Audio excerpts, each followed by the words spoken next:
104.9 XFM, Ricky Gervais, Steve Merchant, Karl Pilkington's pressing the buttons. Yeah. We're playing some great moments from the last 3 weeks. And some great records, Steve, from the last 2 weeks. That's true enough. Yeah. We're not actually here today. What are you up to today, Rick? It's 8 hours earlier, so this is about 2 o'clock probably. Mm-hmm. So it's about 6 o'clock in the morning. I'm still in bed, mate. I'm asleep in my hotel room. Now, where are you? We're in LA. Los Angeles. Yeah. City of Angels. Rick. Yeah. City of Angels. Yeah, and so that's what we do. We're doing stuff like that. That's why we're not here. We're not here next week either. So next week is the best of this week. All right, so here's the first bit. The reason you became King of the Universe, of course, is because of your fascinating French bread anecdote. Oh yeah, come on the then. How did baguettes come about? If this is going to be someone cooked a loaf a bit wrong and said I can still make a sandwich out of it, I'm going to hit you. No. Go on then. Right, Napoleon, when he was at war and that with Russia. 1812, yeah. Yeah, all his soldiers were like, not used to the cold weather and that. So they said, take some clothes in your bag with you because it's going to be nippy out there. So they put all the clothes in the bag. Sure. They were told. It's Napoleon, for Christ's sake. No room for any food. You're joking. So couldn't they make some sort of like sandwich? No, it wouldn't fit because of all the clothes. You had to take extra gear. Sure. So, anyway, he said, I can see where this is going. Is there a baguette-shaped gap left in their holdall? They thought, let's make some bread that you can fit down your trouser leg. What? That's not true! No, it's not! I read it in Euston train station. I was waiting to go back to Manchester. Where did you read this? Scrawled on the wall in graffiti? Yeah. Do you know was it also meet me here for cock fun at 12 o'clock? The upper cross sandwich shop, Euston station. It's on the wall. What do you mean it's on the wall? Do you know how it says, like, sail on at Dixon's, whatever? Yeah. Next to that, there was, like, a bit of information. Once you've read the stuff on Dixon's... I get information. There was a big thing about the history of the baguette. I read it and I thought, we got to make a sandwich we can spit down our trouser leg. But how can you march and fight with a huge piece of bread down your train? Although it would be intimidating. You see them coming, you go, sacre bleu, look at the size of them. They're big fellas. Well, blimey. I can't help but feel that could be a practical joke at your expense. Yeah. do that. Well, the Earl of Do you ever Sandwich... question anything you read? If it's printed up, is that, like, fact for you then? Well, it's not funny. I mean, if they were trying to be funny, it's like... it's not, is it? So it's information. Have you heard us? Things sometimes want to be funny when they're not. That's exactly what happened with the sandwich. The Earl of Sandwich wanted something he could fit down his pants. And it was those triangle cut sandwiches wrapped in cling film were perfect. You might be right. You might be right. I am. Because the Cornish pasty, so they could drop it down the mines, isn't it? Is it? They wrapped it up they wrapped up like meat and vegetables in pastry, and they sort of crimped it, and it was like and they dropped it down the mine, so, yeah, that's how that came about. And bagels were originally made so that people could play hoopla, but then eat afterwards. I don't know if you're aware of that. That is true, Carl. Well, anyway. Call my bluff. Is that true? Yeah. They're all true. They're all true. Yeah. Tell your kids that when you have them. Yeah. If they're still alive in a million years. Well, it might be true. Can someone confirm that baguette fact that it was so Napoleon could stick it down his trousers? Not him, his soldiers. His men. Yeah. Fascinating information. Fascinating bread information, Carl. Radiohead. Yeah, now this is my song for the lovers. It's a beautiful track. It's Let Down off OK Computer. It's one of my favourite Radiohead tracks. It's lovely. Right, set the tape going now if you want to tape. These songs. And just remembered recently, actually, I was on a train coming back from hometown Bristol, and I was on the train, and this girl walks on, good-looking girl. I thought, hey up, largely empty carriage. I'm thinking, my luck's in, because I take every opportunity, Carl. That's the thing about me, I don't choose. She was a good-looking girl. She sat down. I thought she sat down right near me. I thought, brilliant. As this guy comes up behind her and says, I think it's probably a boyfriend or something. Sits down next to her. And I listened in on the conversation, obviously, because I'm pretending to read. It was very clever. I read the same page for hours, so I was pretending to listen. I was listening, but pretending to read. And I realised that it's not her boyfriend or anything. It's just some guy she's met on the platform. And I'm thinking, brilliant. If she's the kind of girl who's just going to start talking to someone, on a platform, on a train, brilliant, I'm going to be in here. Because he was only going one stop. So I'm thinking, what's the worst that can happen? He'll nick off, I'll get chatting to her, and who knows, I could join the Is there a train equivalent? Foot High Club. The Foot High Club, brilliant. And so I'm excited, I'm listening in. And it turns out that they're both kind of graduates who've just finished university, or they're coming to their finals or something.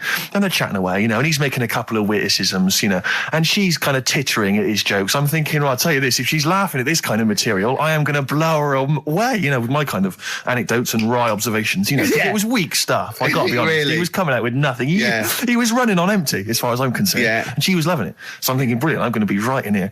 And then they get moving on to higher brow things, and I think she was going to study kind of Marxism or something like that, or communism, something. And she was asking him, by way of conversation, she was asking him what he knew about Marxism, And he was fumbling for his vague knowledge of it that he had in his life. And I'm just sat there thinking, come on, love, in any given capitalist environment, the proletariat will revolt against their oppression by the bourgeoisie, and after a brief period of socialist rule, emerge as a classist society governed by community cooperation. Well, if that sort of talk wouldn't get a woman hot, I don't know what you'd use. If Marx and Engels is not going to get a woman sweaty down below, then nothing is. Then my name is You're not just Steve biding Hawking. your time. Exactly. I'm just going to go in for the kill any minute. Yeah. So anyway, it comes to his stop. Right, he gets up. I'm thinking this is a piece of cake, and he gets off, and off he goes. He walks off, and I'm thinking brilliant. And I thought, I'll wait. I'll wait till the train's pulled away. I'm not going to leap in straight away. No. And he comes back along the carriage, and I'm thinking, hang on a minute. He goes, listen, do you mind if I give you my email address? Oh. Right, and if you want to get in touch, email me. I'm thinking, come on, you loser, get off now. Save your face, please, before it's too embarrassing. And she accepts the email address because she obviously doesn't want to hurt his feelings, whatever. I'm thinking, fair enough. She's a good woman. I'm liking her. I'm loving her. I'm thinking that's my kind of girl. So anyway, he gets off.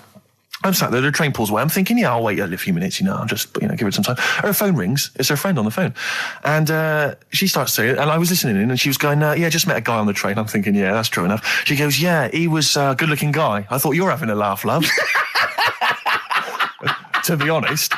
Because I was looking at him, and she said to her friend, he looks a bit like tennis player Boris Becker. I thought, you should be so lucky, frankly, because I saw him. He had awful facial hair, if that's what makes him look like Boris Becker. Terrible little goatee beard. It was laughable. I thought, I don't know. And then she goes to thing, and she's like, I met him, we got chatting and stuff, and she was going, it's not often that you meet someone, generally in life, who's, kind of thoughtful and intelligent and funny. I thought to myself, I'm not even going to waste my time with you, love. Frankly, if that's what you thought of him. You just walked away. And I'll be honest with you, I didn't even bother talking to her. No, you were just didn't even waste my time with her. If she thinks that bloke is not only great looking, but funny and intelligent, and she got on well, and he was polite, and it was a chance meeting, and he thought, and she thought that you were like a freaky looking dork who didn't even have the nerve to speak. If that's what she thinks, then I don't want to know her. I couldn't. You walked away, and good luck to you. And I have my dignity intact. Yes, and she's nothing. I love the fact that in pole position, in positions 1 and 2 of his favourite films of all time, it's The Elephant Man and Kes. Yeah. That's brilliant. Yeah. Go on. All right. Am I leaving the mics open a bit when this is going out? Yeah, or what? Let's have a listen. Yeah? All right. So don't talk then, right? Just put that hot dog down, Rick. And this is the bit in Kes where it's the teacher and he gets up and he has to Glover. talk. What's his name? Is it Brian Glover? No, it's the other teacher. The other one. Anyway. Right. Go on. All right. So, here we go. Things that had actually happened. I've got another one. What about you, Casper? Casper! All right. All right? All right. You haven't been listening to a word I've said, have you? Yeah, I heard some of it. Yeah, you. Some of it? Just. Stand up. Always somebody, isn't there, eh? Right, now you're going to tell us a story about yourself. What sort of story? I want you to think of an incident that's happened to you sometime in the past that is true and that you think will interest the rest of the class. All right? Right. What about I work on a radio show at the weekend. Well, are you going to tell us about it? I'll just do. It's 2 hours, and it's with Ricky Gervais and Stephen Merchant, and just sort of play music and tell stories and stuff. What kind of stories? Well, whatever. Like last week, it was science. We were talking about this lad who was growing a knob on his arm. So it's weird. It's tricky, sir, because like with Ricky, he gets bored quick and he won't listen to the stories, and he'll start squeezing my head. All right. right. I'm not interested in what he does. That isn't normal, is it, sir? That. I mean, it sure is a bit gay. Is he? Just messes about, though. Do you know what I mean? I try and, like, come up with good stuff. Like monkey news and, like, quizzes and stuff. But then he'll just, you know, Ricky will just mess about. I mean, on Saturday he did it again. He squoze me head. How do you spell that? Squoze. S-Q... Oh, you're going to show it off the wall? This is a new word to me. Squoze is S-Q-U-O-Z-E. Right, now tell us what it is. It's when he gets me head and he puts one hand on the back of it, right? And he puts the other hand on the front of it and he just sort of swivels it. Swivel, right down the front. Oh, swivel's not it's spelled S-W-I-D. How many times a day? How many times a day does he swells it? It depends what time he gets in. If he gets in about 12:30, he could get a good 3 in. But I think, you know, I don't really want to talk about. You've done enough, don't you? Well done, Billy. Big hand of applause. That is the effort. Yeah. Wow. That's the best thing you've ever done, Karl. This is the Best Of Show on XFM 104.9. I'm Ricky Gervais, with me Stephen Merchant. Yes. I hope you're enjoying the Best Of. You know, I've never been a religious type. You know, if people want to do it, I let them do it and what have you. Good of you. But out of all of them, I want one that's not going to take over your life. I don't want one where you've got to get up 3 times a day and you've got to go and pray and that you've got to get up early. Forget that. It's getting in the way. But if it's something like... I was walking to work the other day, right, across Oxford Street. There's a little Hare Krishna fella there. And he sort of had a leaflet and stuff. And he said, you know, are you interested? And I said, what do you do? And he said, well, you know, we're against getting stressed out and what have you. And he gave me a plum. They hand out food for some reason. But I sort of asked a few questions. It's just the imagery. These 2 bold people, one of which is wearing an orange smock. Holding a plum in the middle. He hands the other one a plum. It's almost like you could imagine some kind of religious painting. Exactly, yeah. But you know, what is their sort of main thing? Because he didn't really tell me that much. He was a Japanese bloke, so I didn't know what he was saying that much. Why? He wasn't speaking English? Not very well. He wasn't the best sales bloke to send out for them, is what I'm saying. Yeah. But what's that? Are they? You're saying they're nothing like? Well, I believe Hare Krishna is a kind of as an offshoot of a sort of Buddhist faith. It is. I think they are Buddhist, aren't they? Yeah, and obviously their kind of trademark, as it were, is that they have to say. I believe they have to say Hare Krishna, Hare Krishna in a certain rhythm, in a certain order, a certain amount of times per day. That's why you see them walking down the street saying Hare Krishna, Hare Krishna, because it's actually a sort of religious chant which they're obliged to do. So you see, even if you go into the Hare Krishna faith, you may find yourself, you know, in Tesco or whatever, forced to say Hare Krishna, Hare Krishna, perhaps out loud, not just thinking it. Yeah, no, out loud. You can put it on an iPod and you couldn't put that on an iPod. No, it doesn't count. No, I think you have to actually say it. So I guess that kind of eats into your social life a little bit. And there's the wearing orange as well. Particularly frustrating, I imagine, if you're in a cinema or a library. A little bit awkward there, you know, midway through.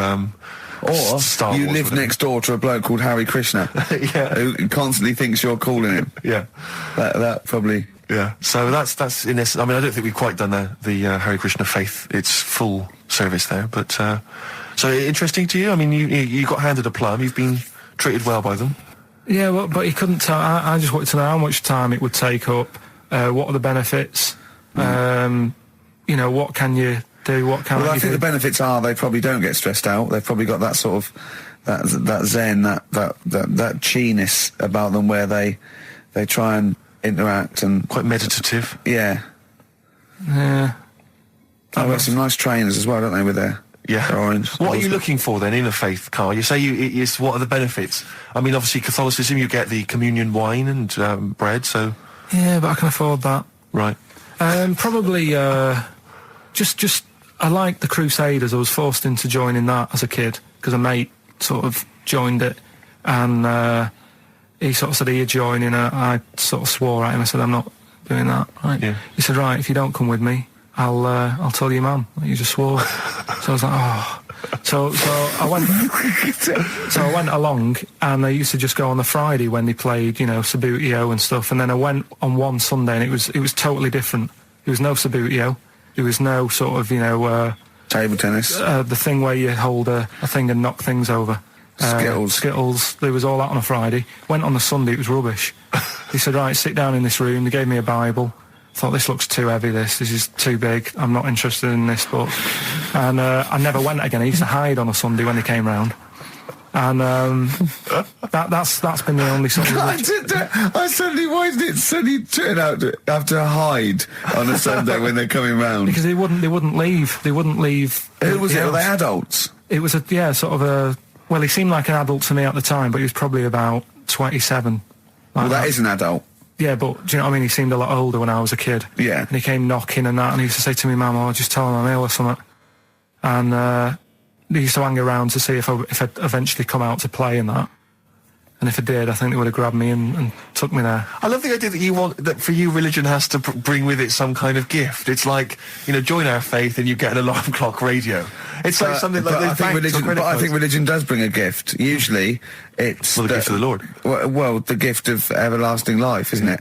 And that's the problem with it, A lot of people believe in it because they think... But for Karl, his feeling is like, that should be a given. That's safe. I'm definitely going home with eternal life. But what else can I have? Is there an iPod? Do you have to have a religion? Because obviously I don't have a religion. I don't miss it, and I wouldn't want one. I'm an atheist, and that's out of belief. That's out of logic. And we don't get into the politics or the morality of it.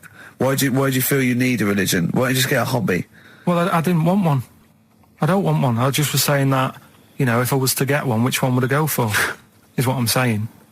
I'd like to see you perhaps as a Jew. I think Judaism would suit you well, I think. What are the hours like for that? Tough. Can be tricky. That's what I mean. I don't want anything that's, And they have a day where they don't eat and stuff. I couldn't be doing that. So then they have days when they eat too much. Yeah, but what happens if I'm not that hungry that day? Like I say, I don't like change. No. I like my Cheerios in the morning. I don't.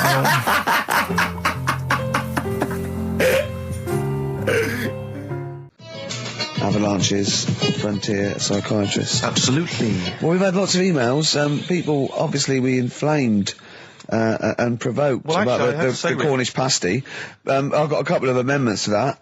The crusty bit, is actually as a handle, because obviously the miners had dirty hands, and they'd eat all the stuff in the pasty, and they'd be left with this sort of crust, and they could throw that away. Also, someone told us that at one end was an apple, so you have a little sweet as well. Little dessert. So there you go. You noticed how, over the years we've been doing this, way back when we started XFM, no one ever contributes when we ask about the music, when we ask about hip-hop, or their, opinions on that, anything important. But start talking about pasties. Yeah. We've had about 5 phone calls. Yeah. And someone phoned up to confirm. They used to work for Upper Crust, and basically Karl got all excited. So it is true. She went, well, I don't know if it's true. I've read the same sign you did, Karl. Interestingly, there's an email here that says, which basically offers a history of the baguette, and talks about after the revolution, the government decreed that all of France must eat the same bread, and it was up to the bakers to bake this bread of equality. And then Napoleon kind of made sure it was a particular, he kind of set in obviously on the bread you can eat anything you find in the garden, frogs, snails, bits of horse, but squid. The interesting thing is, Rick, that there's no mention of sticking it down your trousers whilst going to war. The French have tried to keep that secret for over 100 years, it was Steve. only the upper crust people. Nearly 200 years, that is a top secret. Somehow Euston Station upper crust got hold of a document, left behind in an old sea chest, possibly Napoleon's, could have been Josephine's. Unfortunately, jotted it down. He's kicking himself now. Oh, Secret, I cannot believe I left a note. If he talked like that. He did. He did that. Yeah, he talked English, but in a very funny French accent. Do you remember, there was one thing that, talking about funny French accents, you remember Allo Allo? Yeah. Remember, it was on about 5 o'clock in the afternoon, but they still meant, because it was a funny Frenchman, it was that English guy who was posing as a French police officer. It's very complicated. He would often walk by, and I remember there was one where he said, I was pissing by the door when I heard they shit. Oh yeah. Now that's passing I'm allowed by to the say door. that. I'm allowed to say Passing that. by the door when I heard a shot. That's what he's saying. I'm allowed to say that at 2 o'clock because I'm just saying I'm talking in a French accent. Yeah. I was pissing by the door when I heard a shit. Yeah. That's fine. Yeah. Because I'm speaking French, Carl. Do you know what I mean? That's the rule. I'll tell you something I do know. Go on. Right? But I can't really get a question out of it. Go on. Just tell us. There's a shadow somewhere. It's already good, isn't it? I'm loving it already. No, right. There's a shadow. I think it was in America. Yeah. And it's on a quiet road. I'm guessing somewhere like Boston. That's what I imagine. Okay. Right? No. Somewhere like Boston. And people at night used to see this shadow moving about. And they'd go, what's that? Right? And it got known, the town, the little local town got known for this shadow, but it didn't cause any problems. What are you talking about? It was just you lost me. What are you talking about? Do you know, like, some places get famous, like Scotland's got the Loch Ness Monster and that, but it doesn't cause any. Yeah. But it doesn't cause any problems. It doesn't exist. Go on. Right. So there's this shadow walking about on the road. What do you mean? No, what's he again? Rubbish. Right. So he's walking Nonsense. about. Where did you read this? Where did you see Walking this? about. This was on the internet, and I'm sure. Sorry. Sorry. Right. I thought it was shite. I didn't know it was on the internet. Right. So this shadow is moving about, and Independently of an object. yeah, and the local mayor and that is like, yeah, it's a bit weird, but it's not harming anyone. The mayor involved. Was he elected to that post? Hey, Mayor, we got a problem down here. Seems like a shadow. Well, it's not causing any. No, it's just causing any problems. Yeah, go on. But that's the thing. It was left for years, and then it did start causing problems. I see, that's it. If you leave these shadows to go unchecked, Rick, they go crazy. Yeah. You let them run amok in the city. Yeah. You've got to stand What around did it do? on What did it Roman do? shadows. What did the shadow do? It was pushing people off the bikes. It was what? It was pushing people off the bikes. Oh, I'll find out more for that next week. Right, that'll tease oh, them. you're a maniac. We'll do more on that. We haven't had time for Please educating. never have children. Right, listen. You are Just promise me now you'll never have kids. Like I said to you, though, the reason I did this Yeah, was to get that kitchen. Right? Now, brilliant. as we speak now, right, Builder's in the flat. He's been annoying me. Of course he has. Of course he has. What's he been doing? When he turned up on Monday, right? Yeah. Wanders in, and the first thing he says to me is, said, the pub across the road, is it any good? I said, well, it doesn't matter, does it? You're working on the kitchen. Think of saying that to a builder. Probably making conversation. Probably meant, do they do a toasted sandwich? Because I've got a half-hour lunch break. Not an hour, like Karl Pilkington. So I'll probably there and get a nice, cheese and tomato sandwich. Is that back at a crisp. genuinely what you said to him? Yeah. The first thing you Yeah, said so to him? Suzanne had to go at me saying, why have you said that? He hasn't even started on it yet. I cannot believe that. You're unbelievable, Carl. And you say it's us that are rude, crass, I wasn't being thoughtless. rude. I just was letting him know. Do you know what I mean? I know what He they're up knows to. what he was there for. He had it down on his little docket. Do the kitchen this week. Yeah. He didn't come there and go, what did I come out for? Was it to go to the pub for a week? Why am I wearing these overalls? Yeah. Who's the little bald mank twat insulting me? Let me just check. Let me call the head office. I wasn't having a go, though. I mean, they should have finished it yesterday, and they're Yeah. there now, right, Yeah. on their own. And what annoyed me is they turned up late today. Hold on, Carl, I've just realised something. They're probably listening to the radio. This, I assume, tuned to XFM, isn't it, in your kitchen? Yeah, but they don't know it's me, do they? Do you know what I mean? No. They'd go, he's got a whiny mank voice as well. So's the bloke who owns this place. And the bloke who owns this place, when I said, what's that pub like across the road, said, well, you won't be bothering that. He's working on this. No, he won't be able to put two and two together, will he? You've suddenly, the penny's dropped, doesn't it? You've suddenly realised. Look at his face. Yeah. He's suddenly realised they might know it's him. And they could be listening, and they're going to clean you out, mate.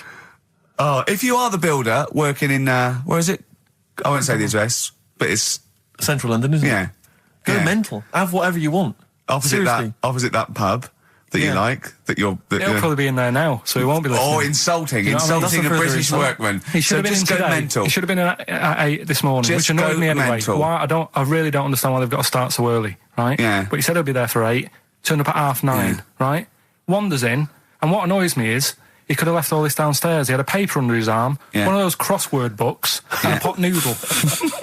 Now, I'm not being funny, but most of them take quite a bit of time. A crossword book, he's not happy with just the one that's in the paper. If you're listening, if you are the builder that's listening now, doing Karl's flat, what about pissing in the laundry basket.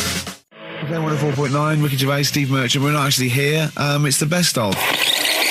Look at his face. It was really light, right? We've had the parrot, right? These are things that I found. Found the parrot, right? I've told you about the dog in the car wash. Right, you didn't tell me about that. You said there's a car wash for a dog. That's all you told me. Yeah, the but parrot, you said there's a parrot. What?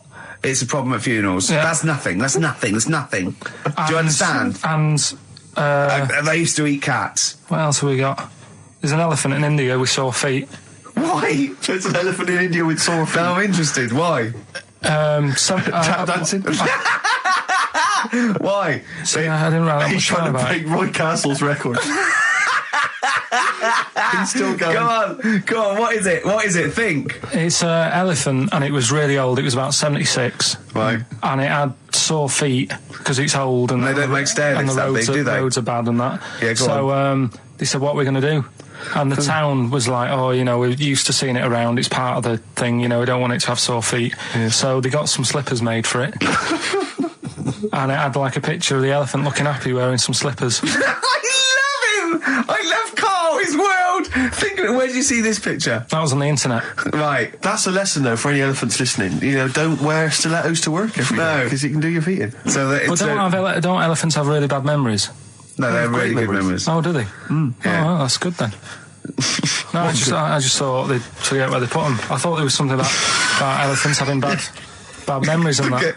It goes on. Where's my slippers? Yeah. I'm sure I left them by the test. So, sorry, there's an elephant walking around wearing slippers. Yeah, that's in What India. kind of slippers? Those sort of old man ones with the sort of checkered well, round design. ones, I imagine. Yeah. Big round ones. There was that going on. And is it happening? Is it happier? I mean, does it feel more Yeah, satisfying? it looked it. Did it look? How can you tell? How can you tell for elephants, please? What else is there? There was a woman who's had a breast insured for 150 grand. Right. Okay. Any Okay, more what? information there? What? Third party fire and theft? Don't know. It had a picture of her with them, like, you know, out. I just thought, yeah, you should get them covered. He's done another real joke. Brilliant. That's a proper joke. He's done look at his little face. He smiles. I'd like to see you on one of the sort of TV panel games. If they could bring back sort of celebrity squares, Yeah. he'd be amazing as the centre square. Oh, that would be Wouldn't that be incredible. extraordinary? Or on that countdown in Dictionary Corner. I imagine him in Dictionary Well, Corner. I've come up with cat. If that helps at all. Yeah. Memblent. Yeah, what does that mean, Carl? Just anything you want it to mean. What I've got, there's a dog that's got a cough in Singapore because it smokes 20 a day. Right, okay, another one. No, it's the last one, and it's Yeah. I'll save it. The last one we've got is last week when I did Do We Need 'Em? Do you know when I called up one of the museums, a science museum? Yeah, are you talking to me? Yeah, I'm just saying. I wanted to tell you before when the song was on, but you're so busy listening to it. Yeah, I've got was I so busy listening to a song I was playing? Yeah, but we're doing a radio show, aren't All right, we? what's your point? Well, I just wanted to say she emailed in to say I got her name wrong, so I'm just apologising for that. What did you call her? I think I called her Jessica. What was her name? I don't know, I've got it on email somewhere. This is not an apology. No, I'm You've just got saying. it wrong You've not again! even said her real name. How is that an apology? Well, I remember I read the email, so yeah, I But who are you apologising to? think her name's Jackie, I think. Oh, you've got it wrong again, haven't you? Well, anyway, and she just said if you want to see dinosaurs and that, go to the museum. You were complaining about that as well, weren't you? You went to a museum and there was too many dinosaurs. He said you just need 4. No, well, Steve, have you been to the one in Knightsbridge? I think this so. one that I called up, right? It's nice. You go in, you get a good collection of stuff. You walk in, there's 3 or 4 dinosaurs. You've had enough, right?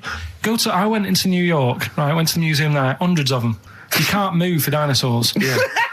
It's almost like they're responsible for them being extinct. There's loads of them. So all I'm saying is, if you want to see a dinosaur, go to the one near Knightsbridge. They've got a nice selection, some old vases and stuff.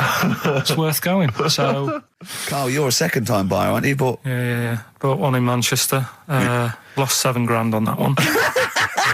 well, don't buy in Manchester. No, it's a good flat. It's just it wasn't. I didn't buy it to sort of make money. I thought I was going to be living there like all my life, and then a job came up here, and it was like, oh.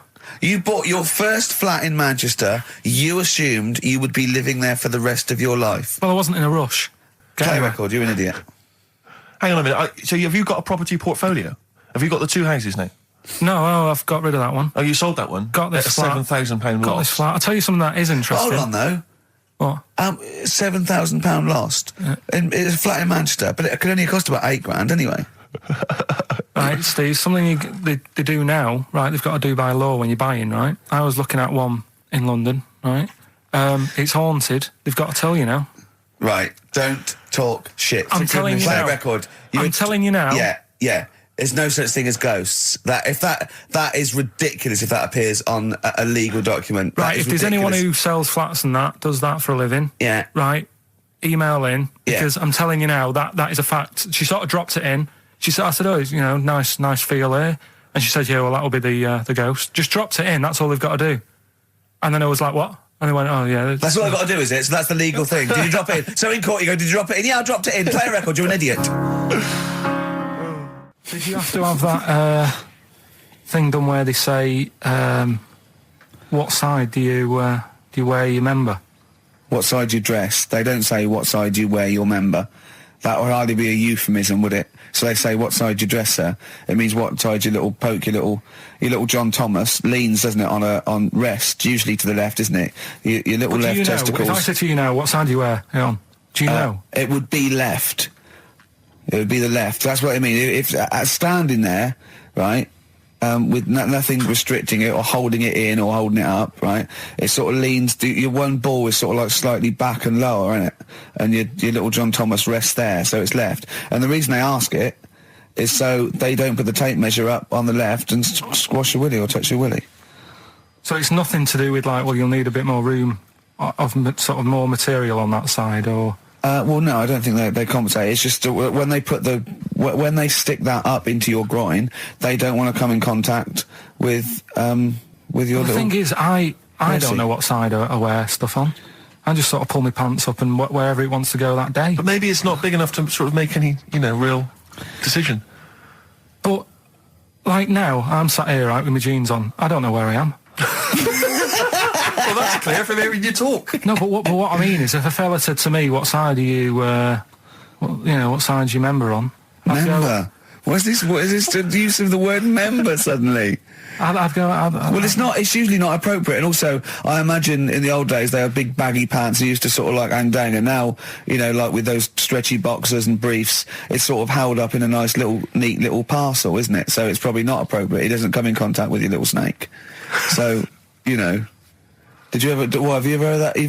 Are you telling me a tailor has asked you that and you went, "What do you mean, mate?" No, I've never. I've not really had one made to measure. I had one made when I was a kid, but since then I've sort of bought a suit off the hook. But when you were saying about buying a suit, I know that question sort of crops up, and I don't know what the answer is. It just annoys me the way I don't know. There's no surprises anymore. Do you know what I mean? People know. What do you mean? He's going to go, right, I'm going to measure you now. Which side shall I measure? Go, well, pot luck, go on, have a look. Right, there you go. Oh, you got it. You checked me out. What do you mean there's no surprises anymore? What are you talking about? Everything you say is a surprise. Everything you say. Every opinion you have is a surprise to me. What I mean is, why aren't people just happy just to go, well, depends, doesn't it? I'll just pull the pants up wherever it wants to go. I'm happy. What do you mean? Why is this such a big issue? But Karl, when they ask you this question, they're not making a note of it somewhere. It's not statistical research to find out what the kind of common leaning is. It's a question so he doesn't touch it when he's using his tape measure. Just be careful. But he is being careful by asking the question. But what's wrong with him touching it anyway? It's only like a slight. Fair enough. But if he just sort of, knocks it a little bit, you can just go. Do that again? To me, it's the same as the prostate thing. It's just happening all over again. But the doctor doesn't go, oh, what side's your arse on, sir? Trying to avoid the arse. He wants to go, he knows where your arse is and he's aiming for it and he wants to get it up there. He's aiming for it for a good cause. This little fella's going, well, I've got to measure his leg. I don't want to touch the knob. I'll just ask him, sir, do you mind telling me where your cock is so I can avoid it? It's a big difference. But like I'm saying to you, I'd have to have a look first to let him know. I don't know where it is now. I don't know. It could be the left, could be the right.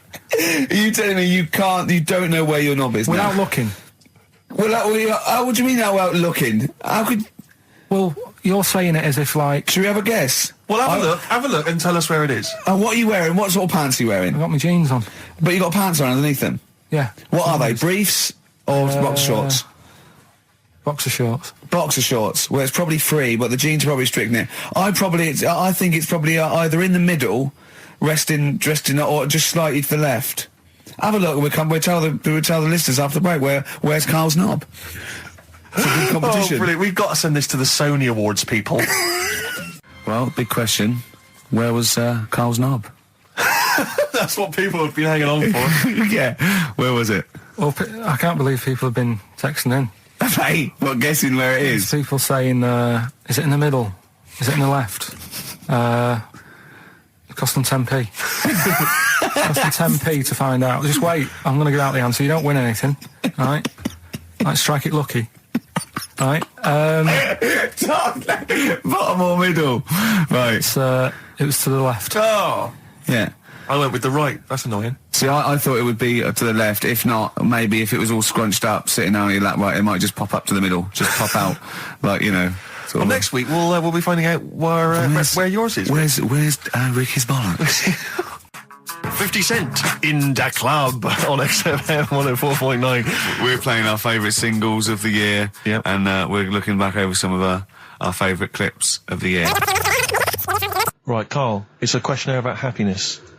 Oh, yeah. There's one person... Well, that should answer it right where. The first question, Karl, on a happy scale of 1 to 10, where are you on the happy scale? Is it at this moment or in general? Well, I would say generally. Okay. Yeah, but you don't always have to, like... I mean, I think I'm happy in that, but I don't always show it. You never show it. No, but it doesn't mean I'm not happy in that. Like, I'm all right at the moment. I'd say I'm probably on a...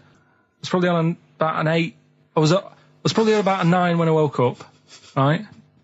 And then sort of fell out with Suzanne over her haircut. Yeah. Right? She went for a haircut and came back with something that I didn't like. Sorry, what did you say? So when your girlfriend walked to the door, she had her hair done, you said, I don't like it, alright? She could tell by the look on my face. But don't you say, no, I'm happy with it, I just can't tell. I'm loving it. Because then she might have it done again. Oh, Karl, I just cannot get over you. I really can't. No, but you haven't seen it. Right? So then I was fed up, but then I thought... Sorry, what authority have you got to talk about haircuts? Yeah, you had the, officially from a barber in Manchester above a railway station in a shack, it was £2 a cut, told you had the hair of a Chinaman. Well, you wish you had the hair of a Chinaman now, you got no hair. You're a little bald mank with your mouth open, so don't... Is she listening to this, Suzanne? Sitting at home with a woolly hat on? I don't know. But she knows now, doesn't she? What did you say? What words did you do about it, though? I just said you look like someone out of Slade. Interestingly, that's what I look for in a girlfriend. Oh, God. Which one of Slade? That one with the funny... Not Dave Hill. Yeah. The one with the crooked fringe and the goofy... She had her teeth done as well, did she? She had 2 front teeth put in. Dumper. So anyway, So prior to that, you're on a 9. Then you saw the haircut, you're on an 8. Yeah. Yeah. And now then, what you're on? I'm probably on about a 6 at the moment. Why? What's happened? Well, while Star Sailor was on, bit more head squeezing going on. So, yeah, about a 5 or 6. So generally speaking, what would you say you are? About 4. You're on a 4 for normal. Alright. What would you give someone who wasn't very happy? What would you give them? What are you thinking, Karl? Depends why they're not happy. They're low, okay, so what would you give them? I mean, yeah, depends, doesn't it? If it's someone who's just lost their arms and legs in an accident, you don't give them a lollipop. Sure, or some mittens. Yeah. You give them a hat. Yeah. Yeah. And dare I say it, a smile. A skateboard. Yeah. Yeah. I don't know. You don't know. You got to answer the question. Alright, so hang on, let's assume that you've upset your girlfriend because you slagged off her haircut. What are you doing now to go and make her happy? How are you going to cheer her up? And not buy her a baseball cap? I don't know yet. I haven't thought about it because I've got this to sort out, haven't I? So when I get home, get her some gel or something. Oh, God! Oh, Christ. So, would you like to start on your, to Steve, because I've heard all these. Well, we won't do them all. Well, we'll start off with the Mr. Freeze. Tell Steve the story of Mr. Freeze. This is the first time he nearly died. This is the most serious of the lot, really. So, what it was, do you know, like, don't know if your mum and dad did the same thing, but like they do the weekly shopping on like a Friday. Yeah. So when you got to Thursday, there wouldn't be much stuff left in the cupboard. It'd just be like, you know, your Jacob's crackers and stuff like that. So when they'd been to the supermarket and they came back, I was like, you know, what's that saying? Like a pig in. You know, I loved it. It was like loads of food coming in, loads of biscuits. What is that saying? He nearly said pig in shit. Right. Is that the saying? Yeah. Right. So yeah, all this food comes in. Thank God he didn't. Otherwise he'd have been in trouble. That's true enough. Because he's culpable for our actions because he's the producer. So technically, that twat's in charge. Go on. Right, so anyway, so there's loads of food, and I'm like, oh yeah, look at this, and chocolate biscuits, and, you know, penguins and stuff. Bacon. And bacon. Just in case, you never know. So anyway, my mum and dad's putting the food away. Me and our kid are like, he's already grabbed something, gone back upstairs. It's like feral children. It's like a quest for fire. And then they ran upstairs. What did you sit under the bed, gnawing at some sort of pig's trotter? So I saw, do you remember Mr. Freeze Pops? I do, yeah. So they're kind of like popsicles, icicles. Yeah, but really long, like a foot long, right? Yeah. So I thought, I'll have one of them. So I grabbed it. Went for the nutritious stuff first. Absolutely. And like my mum and dad are putting this stuff away and what have you. And I rip it open and knock it back. Right, straight away, just right back like Swallow that. it, Right yeah. But it went down the wrong way, right? So I was down like, your shirt? So I was like, oh God, I can't breathe. And my mum and dad didn't even know what I'd ate. Do you know what I mean? I ate it so quick. Yeah. And I'm sort of tapping my mum on the back, going, and she's going, oh God, you know, he's choking again, because I was always choking. If it was one thing, I don't know if I've got like a small throat, but I mean, even Ricky knows I can't drink that much, can I? Yeah. Do you know, or eat pebbles. I'm not a quick drinker. I'd always, I think I'm scared of like swallowing stuff. Yeah. And it was like bottle tops and mint imperials and stuff. I was always choking on stuff. Oh, jeez. So anyway, she's going, oh God, what's he picked up on it now? Drop it. So, hit his nose with a stick.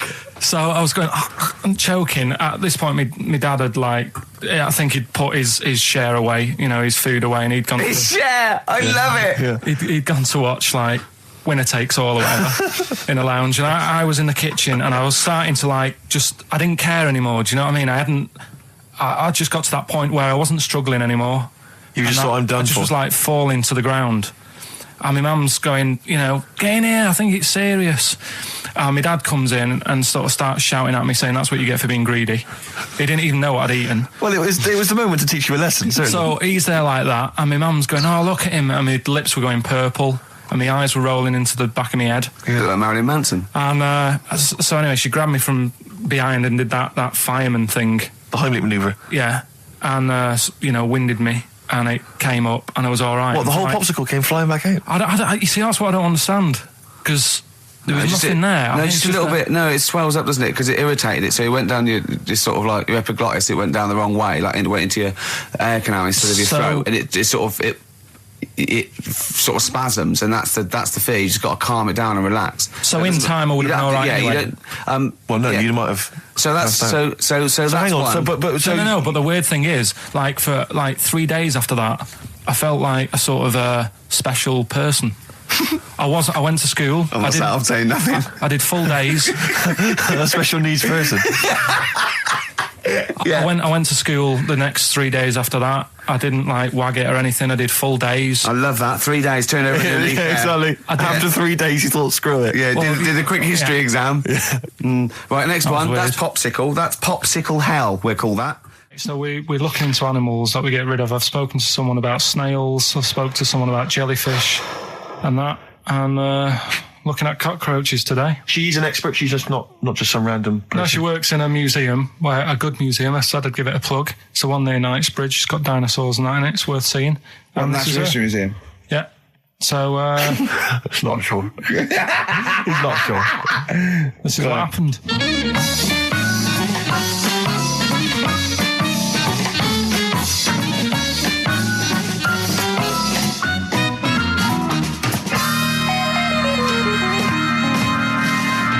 Now, what I'll do, I'll tell you as much as I know, and then you can fill me in if I'm right or wrong.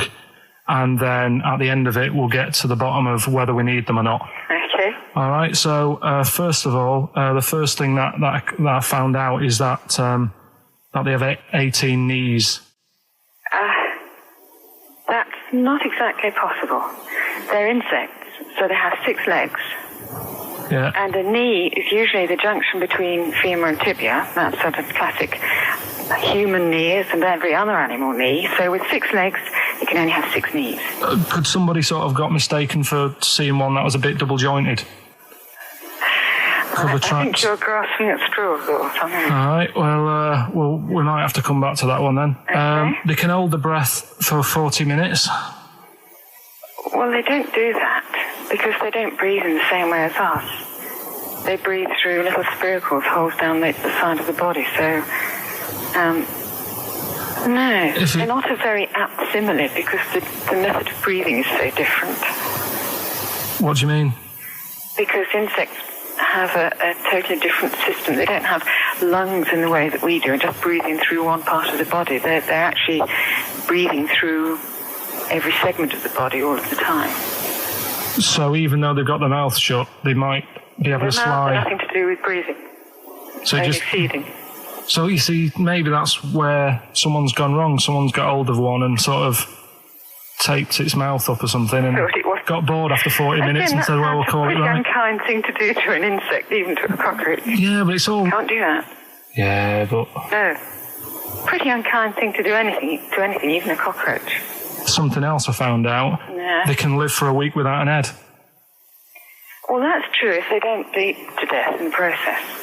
But the weird thing is, when I told you that they had 18 knees, you seemed a bit sort of like, don't talk ridiculous. But then we're talking about an animal that can live without an head. So there's a little bit of truth in that one, yeah? Yes. Why, when it was invented, has it got that facility? Say if someone said to humans, we could do that with humans, and, you know, if you lose your head in some accident, it gives you a bit of time to sort of go back to your family and maybe write them a note. You won't be able to have a chat, but write them a note saying, it was my own fault, and it was nice knowing you. Well, that would be a useful facility, I agree, but cockroaches are great survivors. I mean, they've been around for over 300 million years. They're one of the most primitive insects. All right. Well, I've also... is it true that they do a lot of resting? Apparently they can sort of rest for 75% of the time. Rest? Yeah, they just sit about doing nothing. It's probably true of a vast proportion of the world's fauna. Well, I mean, maybe the 25% that they are working, they're really giving it some, so it might make up. They're probably searching out food and, they can slow down considerably. You can chill insects in the fridge and they'll become very, very quiet. You might think they're dead. Yeah, but I'm sure, you know, if we were sat in a fridge, you know, we'd go a bit quiet, wouldn't we, you know? Well, you might not know much about it, of course. Yeah, but... You're not quite reading the right sources. Well, I've been using the internet. I'm sure there are many useful sources that you could find there, but some of those seem to have been a little misleading to you. So you don't agree with a lot of what I've told you there? No. So cockroaches, can we get rid of them? No. So we're keeping them then? I would say so, yeah.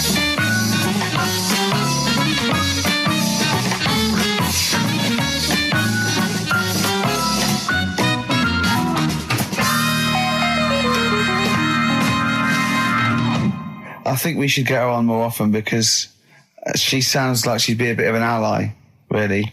Because she knew immediately that you were talking nonsense. She even said, I think you should be more concerned about your sources, which I've been trying to tell you for a year, right? The fact, I mean, 18 knees, where did you get that from? It was on the internet. They can hold their breath for 40 minutes. I mean, I don't know what you read and take on. Mad world, don't it?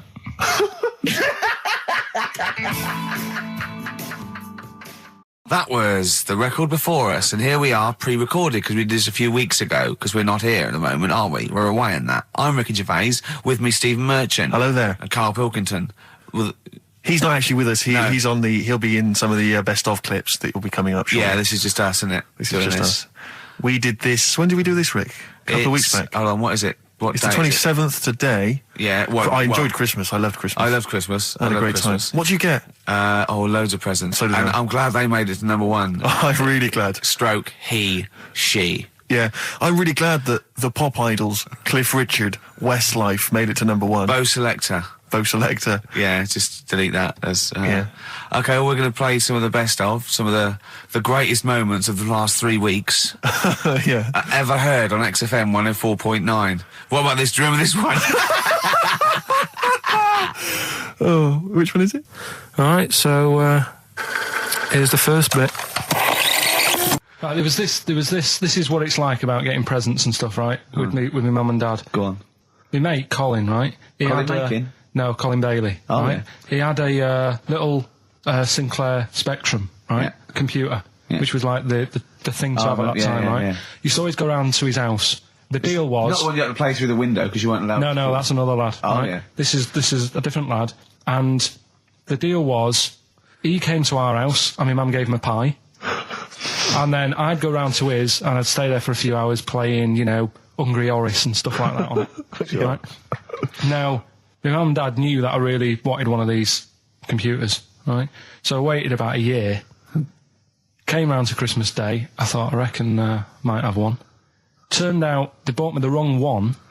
They bought me a ZX81 instead of a Spectrum, right? And Christmas Day, I'm there trying to load the games up. It's not working. I'm thinking, what's wrong, right? And the thing with me, when I was a kid, I used to get quite sort of agitated. This quite is easy, the moment. right? I found out that it needed a RAM pack to make it work, right? Looking in the thing and it's saying, and make sure you put your RAM pack in the back. And I was like, oh, where's the RAM pack? And my dad's going, I don't know, I've got you the main bit. That's it. So I was that wound up, I just was sick, right? Just sick. I didn't feel sick or anything, I just was like, oh God. Went to the sink, just sick. Because I was that on edge about it. I said, come on, we've got to get one. And my dad's like, Tandy's shut. We're not gonna get anything today. Ruined again, Christmas Day. That was after the year when my train set got blown up by our kid. The following year, no RAM pack. And now you ask me why don't I get good presents? He's scarred. He just I'm gonna die. Honestly, I'm gonna die. He's just screaming sick. Yeah. There's no RAM pack. Did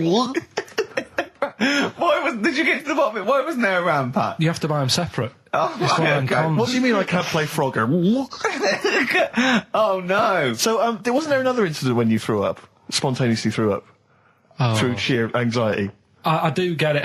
It's not so much now because I've relaxed a bit, but as a kid I used to be quite on edge all the time with certain things. Do you think that's what happened to your The cat wind. that kept being sick? That it didn't get the food it wanted, and it just threw up. Do you remember that? Yeah. God, so they shaved it. No, like, again, I spoke to you in the week, and I had much better things, like when I tell you about Brian Blessed climbing Everest, and for some reason it made him, it played havoc with his belly, and he followed through, and he had to clean up. Shot himself? Yeah, using ice and snow. Why are you telling me that Brian Blessed? In what way is telling me that Brian Blessed shit himself once in any way educational? Because I was saying how he was climbing Everest, right? Right. I give it to him. He's an actor and that, but he gave that a go. Yeah. Right. He played. What's the point of that? You'd say, wouldn't you? You'd say, God, he's He's So he's all right. Me doing a boxing match for no reason is rubbish, but him climbing Everest and shitting himself, Yeah, he did that. is commendable. Right, and he's only going to go and do it again. He's going to climb it again. Yeah, but he might not shit himself this time. Yeah, but what's the point in going? Nothing's changed up there. Yeah, good point. Yeah, It should be. Well, it has. They've probably cleared it up by now. Like, but it's slip on it. I can't even bother. Read about Brian Blessed. Is it actually true, or have you libelled No, someone else? it was an interview with him in it. And what did he say? Come on, what did he say? He said I climbed Everest and I played havoc with me belly. Let's talk about it next week. We've really run out now. Oh, you're a fool. 3 holidays Carl's had this year. Last year. Yeah. I'd love to have 3 holidays. You've got to start putting the work in there. 2 holidays No, then. you had 3 holidays. You went away with Suzanne and her parents. Yeah, well, that doesn't count. It does count. If you book 2 weeks off the firm and you go away and you go, how was your holiday? Go, well, I didn't really count. It wasn't a really good holiday. Can I have them days back, please? You my New Year's resolution is to be nicer to you, but Well talk done, you've sense. already broken that. No, but talk sense. Talk sense. You've had 3 holidays this year, and I'm just saying, you're in your 30s now, and 30s is when you should be really putting the work in. That's true enough. To reap the benefits in your 40s, 50s, 60s, 70s, 80s, 90s, and 100. Karl, what's your New Year resolution? What about think before you speak? It's worth. I mean, See, I'm consider it. allowed to laugh. I'm allowed to laugh at things other people say, Karl. That one, that is a good suggestion. How was your holiday, Karl? It was all right. Right, brilliant. But that I don't see on the kind of on the ratio of good to bad in Karl's mind. That might be amazing because we never It might hear be him amazing, singing the mightn't praises it? of anything. I'll tell you what, can we have, a cracking little tune and then come back and hear about Karl's holiday? I'd love to do that, Let's really. keep it tight. Love Will Tear Us Apart by Joy Division. Now, I can't put my finger on it, but that doesn't sound like the original. And it's No. off a compilation. It sounded a bit fast. I think the vocal was slightly different. If anyone can, put me out of misery, I think it might be in a session of the time or something. Karl, is it a New Year resolution for you? Another one. Maybe when we ask you to get a song, get the original single version. I could be and wrong, not some but- obscure but- session. Yeah, it does seem different, doesn't it? Very odd. Yeah. Yeah. Maybe we just remember it wrongly. But anyway, that's XFM for you. 104.9, I'm Ricky Gervais with me, Steve Merchant. Karl Pilkington. Karl, you went to Lanzarote. Yeah. People said don't go to Lanzarote. They told you it was Lanzarote. They told you, were they right or We wrong? were right, yeah. Really? Yeah, it's a bit ropey, yeah. Is it why? Just, out there. If it wasn't for the volcano they had, it'd been knackered. That's their big draw, is it? That's it, basically. That's all they've got going for them. When you landed, was it really hot? Were you quite excited? You were thinking this is It okay? was warm. It's, we can't complain about the weather. The weather was all right. Sure. You know what I mean? That's what I went for, but it'd be nice if there just was something else. Yeah. What did you do all day then? Did you read your ritual book? No, I didn't read that. I read that book. Do you know the book that I bought and all the chapters were messed up? Oh, yeah. I bought a better version of that, All right. and I read that, Excellent. and then, Did it make more sense in order? yeah, a lot easier to follow. Yeah. And then we went and had a look at the volcanoes and that. They've got 36 of them to look at. How many did you look at before you realised that pretty much, you've seen one volcano, you've seen them all? Probably about 6 or 7. Really? And then when you got to the 8th, you thought, now I know what this is going to be, Suzanne. This is going to be like a mountain with a hole in the top. Yeah. Really? But it happened years ago as well. It's like, just keep a couple, fill the rest in, tidy it up. Fill the rest in! Yeah, no, Well, yeah. getting some builders. No, seriously though. Okay, They're a 4 death million tons of concrete, please. They're an absolute death trap. Yeah, what? Yeah. What do you mean, fill them in? Do you know what a volcano is? It's just a hole, isn't it? That's happened. Well, it's more than the happened back hole. It's in- more a portal to the magma in the centre of the earth. Back in 1730 it happened, and they still haven't sorted it out. Well, when you say it happened, volcanoes were made a lot longer ago no. than 1730. No, but the one that did Lanzarote in, Right. sort it out. What would you suggest? Well, How tidy can they up. fill it in? It's joined. It's all joined. No, but what I'm And saying is, it was the a- big it was- plates of the earth are all joined. It All was the a disaster, magma's wasn't it? joined. With the trade centre thing, that happened. They cleaned it up, sorted it out, they've moved on. That's what I'm saying. Whereas Lanzarote have just gone, leave it. It happened back in 1730. You misunderstand me. How, in the name of God, can you fill in a volcano? You ignorant twit. No, but it's not just the holes. They've actually left the lava everywhere. That's what I mean. It's not just the big holes. There's lava everywhere. But it's molten rock.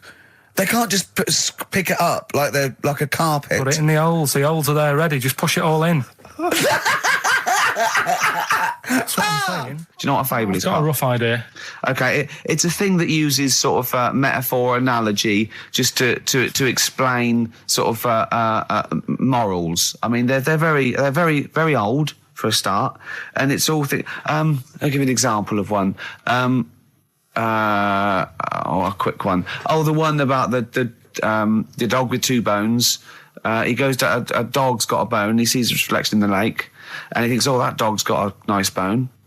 I'll have that." And as he goes to get that one in the reflection, he drops the one he's got, and that's one about I think Be happy with your lot. I was told one when I was younger. Go on. I think it was one.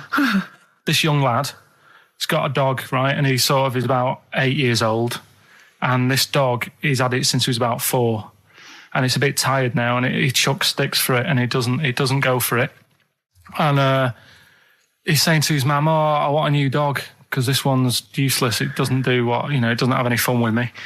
So they say, oh no, but Rover's a good little dog, you should look after it. And he's like, I don't like it, I want a new one.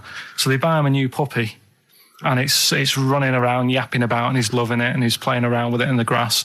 And then one day he goes to the park, and he's messing about and rolling about with it, and he falls into the lake, right? And the little puppy's like yapping at him, and he's going, help me, the little dog's yapping. And then the old dog comes and gets his collar, and it pulls him out of the lake. And he goes, oh, God, why did I forget about you? You're the better dog. And he loved that one again rather than the puppy. I got a feeling that was Lassie. Well, yeah, that was an episode of Lassie. What's the moral? What's the moral there, Karl? What's that telling? What's that explaining through analogy? Sort of, don't forget the old. Look after old people. I remember there was one I heard once about a young boy who got trapped in a lake inside a cage. But he loved his trainers so much. His trainers so much he wasn't going to get them wet. But even though he had to get out there, and even though he thought that was the important thing because it's material value, he actually drowned, and the trainers were no good to him then. That was Bowie and Waterloo Sunset. Love that. Love the original. Love Bowie. Bowie was my gig of the year. These are my singles of the year. These are our clips of the year. I'm Ricky Gervais, with me Stephen Merchant. We're just picking some lovely little bits and pieces. Do you remember when we talked about this?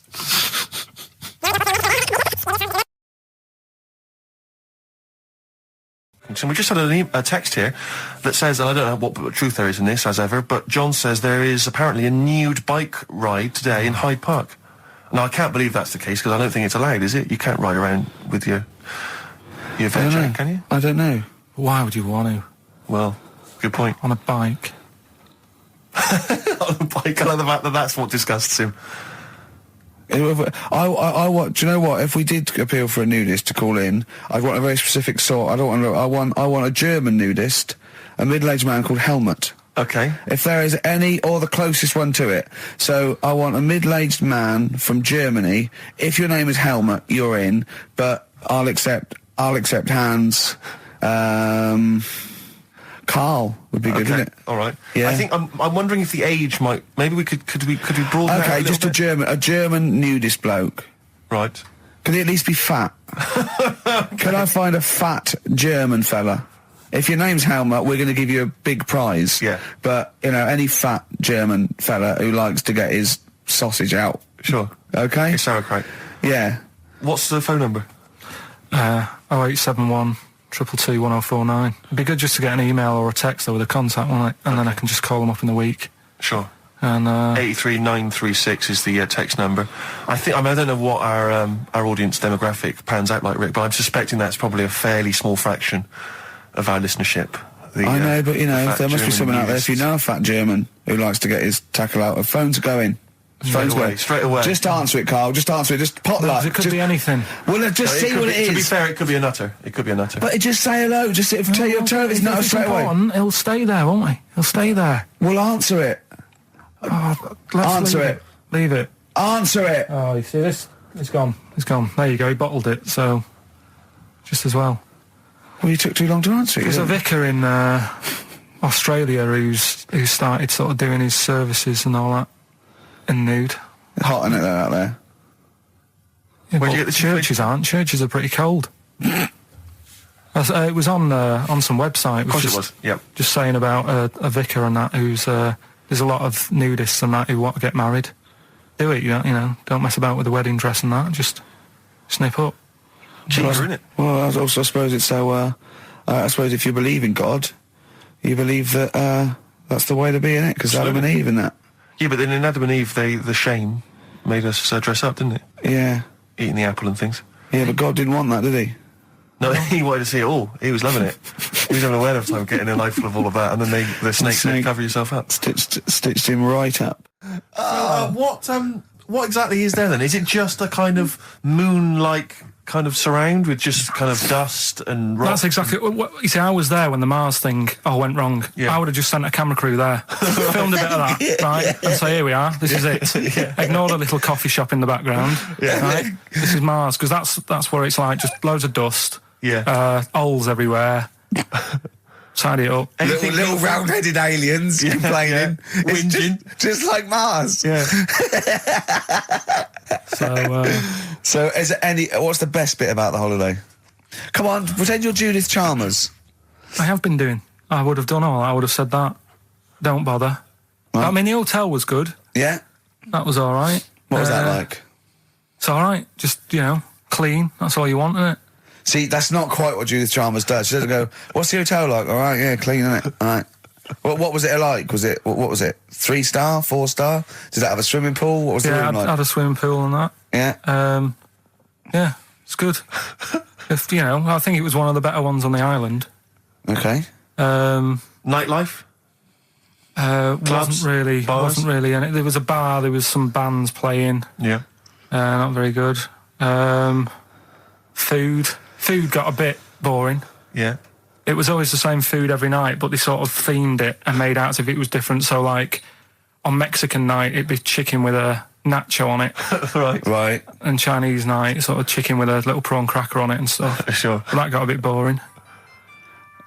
That's me just turning on my phone, because I want to read to you a text that I got from Karl. I think you sort of sum up the holiday in this text, don't you? Do you remember it? I can't remember. Let's have a look. Let's have a little look. Instantly, what did Suzanne, your girlfriend, make of it? Similar view to you, that they should fill in the holes? Yeah, it's just that thing, you see, I went on a coach trip, right? And you go and see the volcanoes. Like I say, there's 36 of them. Yeah. Which, how many do you need?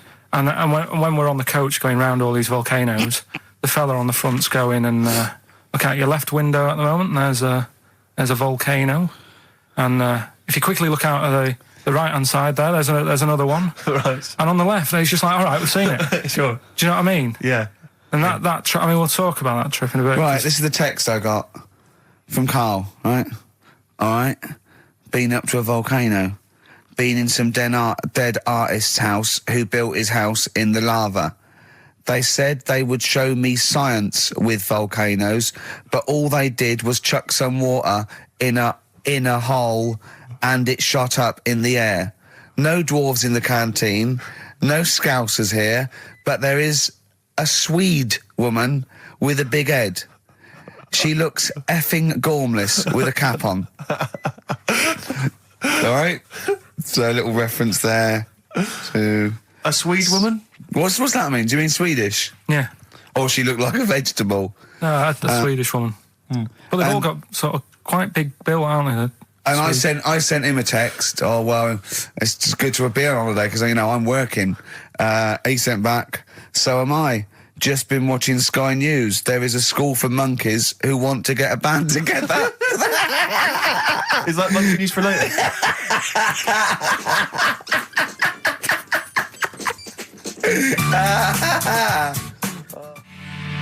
Oh My Corazon by Tim Burgess. I can't get enough of that. I love that chorus. On XFM 104.9. Ricky Gervais, Steve Merchant and little Karl Pilkington. But it was a nice holiday. Yeah, it's all right. It's just, I went there to relax and that. Exactly. Did a little bit of that. Trying to think of some new, features and stuff. Sure, always working. 3 holidays a year, Jesus. Oh, well, not really 3. Oh, 2. It's all one big sort of like work thing to me and Steve. 2 holidays, isn't it? Work hard, you need the holidays. So, yeah, the things that annoyed me was like, you get bored, sat around the pool after a couple of days. I'd read my book. Yeah. There wasn't much going on the Not even any crabs to throw sand at, was there? No crabs or anything. They wouldn't bother with Lanzarote, right? So decided to go on a little trip. That's when I saw the volcanoes and that, 36 of them. So we go on the trip, and the thing that annoys me, it does happen every holiday that you go on. If you go on a sort of a package thing, they have these trips, right? And you pay about 40 odd quid, and they give you some wine, so it make it feel like you're getting your money's worth. But how many of these trips have you been on then? Loads. 24, probably about 12. More holidays than I've had. Go on. I'll.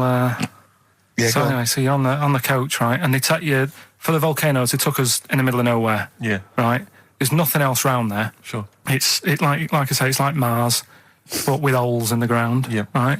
And they sort of drop you off, and they go, right, everybody, see you back here in an hour. There's loads of volcanoes for you to look at, and a coffee shop over there. And you know for a fact, right, you don't need an hour there. You could just say, well, just keep the engine running because I'll have a look in this hole, we'll get back on, give us 5 minutes.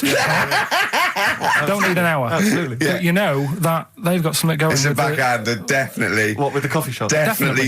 Yeah, they go there and they get everyone to have an ice cream and a coffee, and they sit down, have a fag, talking to the bloke. Yeah, and it's like cousin. Yeah. Have you How ever- much was the coffee? Was it Probably overpriced? about €3 euros. So I think it was $3.50, Sure.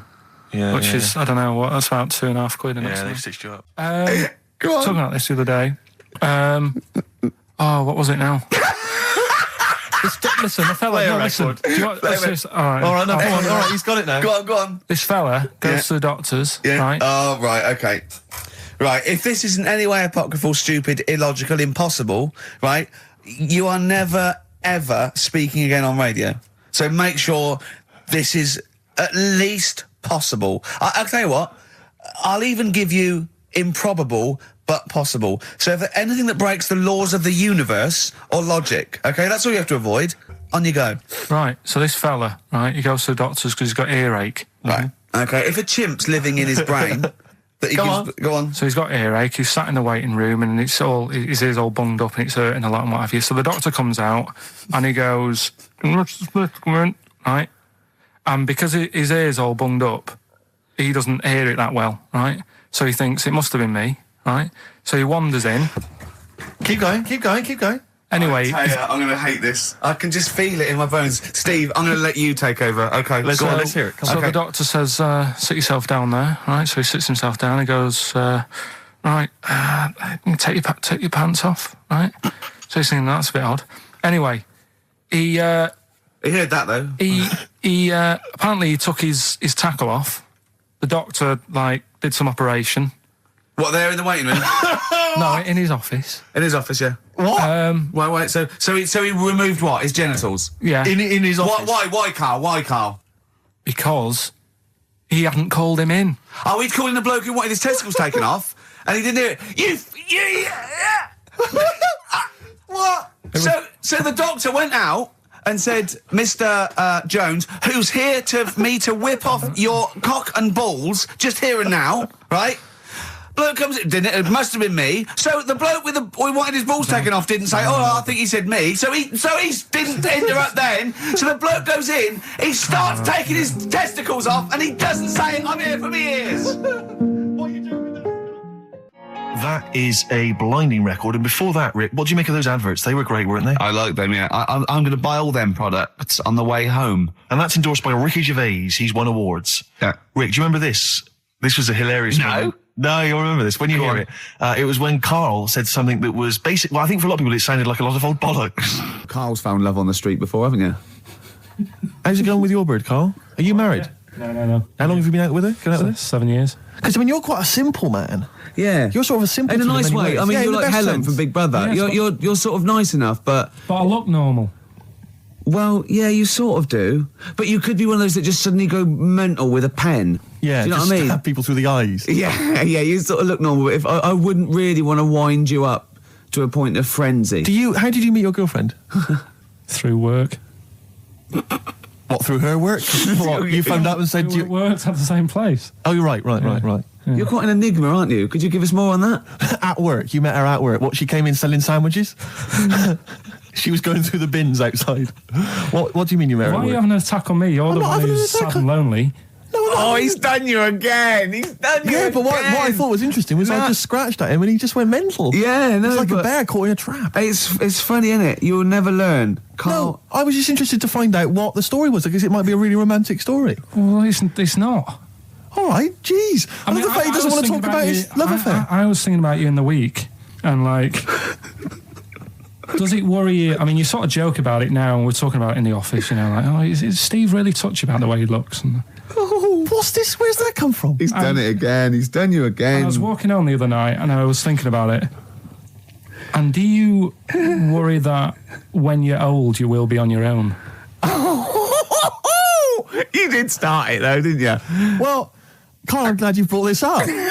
because I mean, for me, you know, a lightweight, frothy entertainment show on XFM on a Saturday afternoon is exactly the place where I want to discuss the desperate, lonely future that's inevitably coming my way. Oh, God. I'll tell you what will cheer you up and forget all that. A bit of Embrace. Oh, one of the most hated bands. I'm a little bit concerned about your toilet discussion. What exactly is your point again? I was just a bit bemused. See, it's a tricky one.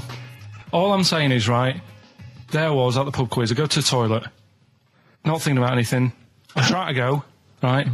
There's a little gay fella next to me. I love this little gay fella. Now, the weird thing is, there's nothing stopping him having a little glance, right? Because he's allowed in the fella's toilet. Yeah. Now, I'm not allowed to go into the woman's toilet and have a little look round. Right. So all I'm saying is, should they have another toilet area? What, for gay people? Yeah. And so this would be gay men and lesbians? Is that going to complicate things? Well, I mean, I can only assume. I mean, to what point? I'll ask you a question, right? If you're intimidated, that's a shame. But you know, most gay men aren't looking at your knob. You know that. What do you mean? I can only say that 99.9% of gay men who use a urinal standing next to what they assume is a heterosexual man aren't looking at his knob. And what they're doing then? They're emptying their bladder. No, but the thing is, I can't talk. You're saying like, you know, about would you have one toilet for lesbian women and gay fellas, right? What does that mean? Would it be mixed? Would it just be? Would it have a man on one? That's heterosexual man. One little picture of a woman on the other, and then what? What would the little icon be? A man and a woman. A man and a woman. Just having a chat. Yeah. In pink and dot But lines. you couldn't mix them, because then what would happen is you'd get people who are going, oh, I'll play up to this a bit. What, pretend to be gay? And yeah, you know, sort of grow a moustache and shave their head. And pretend to be a lesbian. Right. Yeah. So I see. So you know, people pretending to be gay so they could go in and have a look at the lesbians. Yeah. Right. So that would mean that we need 4 cubicles now, wouldn't we? Yeah, no, this is fine. 4 cubicles. So every pub How now... many toilets do we need at Every the pub's moment? now got 4 toilets. Oh, Karl, bisexuals. Yeah. Now, interesting. Bisexuals. How many toilets do we need now? Call the council. Will you use any? Huh? No. No, because they're interested in everything, aren't they? Because the little bisexual fella will be looking at your knob. Right, with them, what you do, you just have a door, you open it, and there's one urinal there, so you can't get a queue. They have to sort of wait. I just thought that, well, why can't there just be a thing between the urinals? So no one can look at anyone else's knob. Wait a minute. Just to go back to Ricky's point, what stops, even if we've got the toilet for gay men, what stops the gay men who want to have a look at your willy going in the regular toilet and pretending that they're straight? Most men don't wear gay across their head. Exactly. They don't have a tattoo. There's no branding yet in the British House where they have to declare. So we're going to have to expand this. So we've all got to carry identity. Do you know cards. you can see a gay, can you? Coming a mile off. No? No, I'll just hold it in next time. No. Can you tell gay men? Do you know a gay man? I'd say probably if you did if you lined some people up and said point them out, I reckon I'd get. But hold on, we're not talking about people dressed in leather with the arse cut out and an handlebar moustache. Yeah. We're talking about the everyday, non-seen. Of course. Yeah, but I mean, suppose I put you in a room and there was 10 naked men, right? Yeah. And there's 5 gay men and 5 hetero. Could you walk along that line looking at those gay... Am I naked? No, you don't have to be naked. Why would you have to be naked? To catch them out. Play a record! How would you catch them out? Don't go into it. Don't go into it. Don't go into it. Play a record. Ooh, those boys can rock there. That's the Guns with All Their Roses and Sweet Child of Mine. On XFM 104.9. I enjoyed that. Yeah. That was good. It rocks. I hope the audience was playing it loud like us. Yeah. Ricky Gervais, Steve Merchant, Karl Pilkington. Well, look at him yawning. How rude is that? Carl, what's wrong with you, man? Have you been up late? A little bit. Girlfriend was away, wasn't she, yesterday? Yeah, I always have a problem with that. I always have, because you don't go to bed, do you, early? Do you know what I mean? You sort of think, I just always find that thing that if, you're used to living with someone, one of you will go, let's go to bed, then you'll go, all right. But when you're on your own, you go, you just forget to go to bed. I just stay up. Okay, stop eating now, Carl. You've ate all the food. That's just a plate. All right. Okay. Yeah. No, I stayed up and watched, there was a thing on about Dracula. Right. What, Dracula? And I found a flaw in it. Go on. Not the fact that he's the living dead and drinks blood to stay alive and he doesn't reflect and he can in turn into a mirrors. bat. Well, and you can go on. The mirror thing, you can't look in mirrors, can he? Well, he can look in mirrors, but he can't see himself in a mirror. Yeah. That still doesn't work. Go on. It doesn't work at all, Carl. It doesn't work at all. Go on. No. Well, centre parting's always really neat. His centre parting's always really how does he do it if he can't look in the mirror? Blood on the floor or something it was called. Rubbish. I love the flaw in the Dracula film is that his centre parting's too neat. How did he do it without a mirror? Oh. Was it a documentary about Dracula? No, there was the real Dracula. Yeah, the real Dracula. It's just a film. It had blood on the floor or something. It's called. Yeah. It's rubbish. We had a little lunch yesterday, didn't we? We did indeed. That was a nightmare. Yeah. I hate going out with you two. I was explaining to Carl, right? I like to excite Carl's imagination, right? And if it involves chimps or monkeys, all the better. Brains he likes, parts of the body, deformity. I know where to, what buttons to push. And I told him about this thing. I don't know if any of you out there know about this, but there's an experiment they did in the 50s, a clinical psychology experiment where there's your two hemispheres of the brain, okay? They're joined by a thing called the corpus callosum, right? Which is just a little flap of skin, like a little scarlet lead that joins your two hemispheres.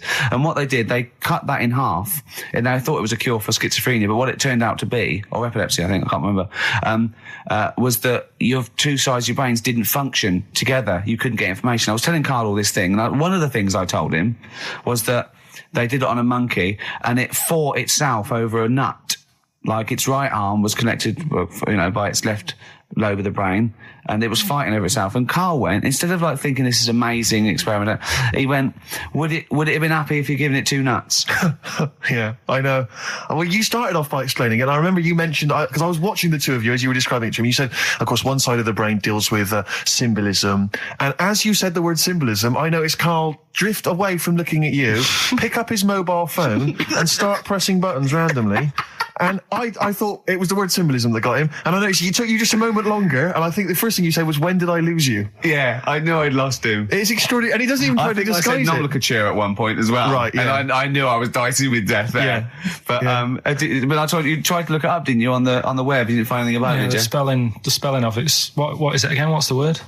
Corpus callosum. Yeah, so I couldn't do it. No, there's no point. Yeah. Don't bother. Give up. Don't bother. So if anyone knows any interesting facts about that, yours hasn't been cut in half, has it, Karl? That would again might explain something. I'll tell you what we will be talking about later.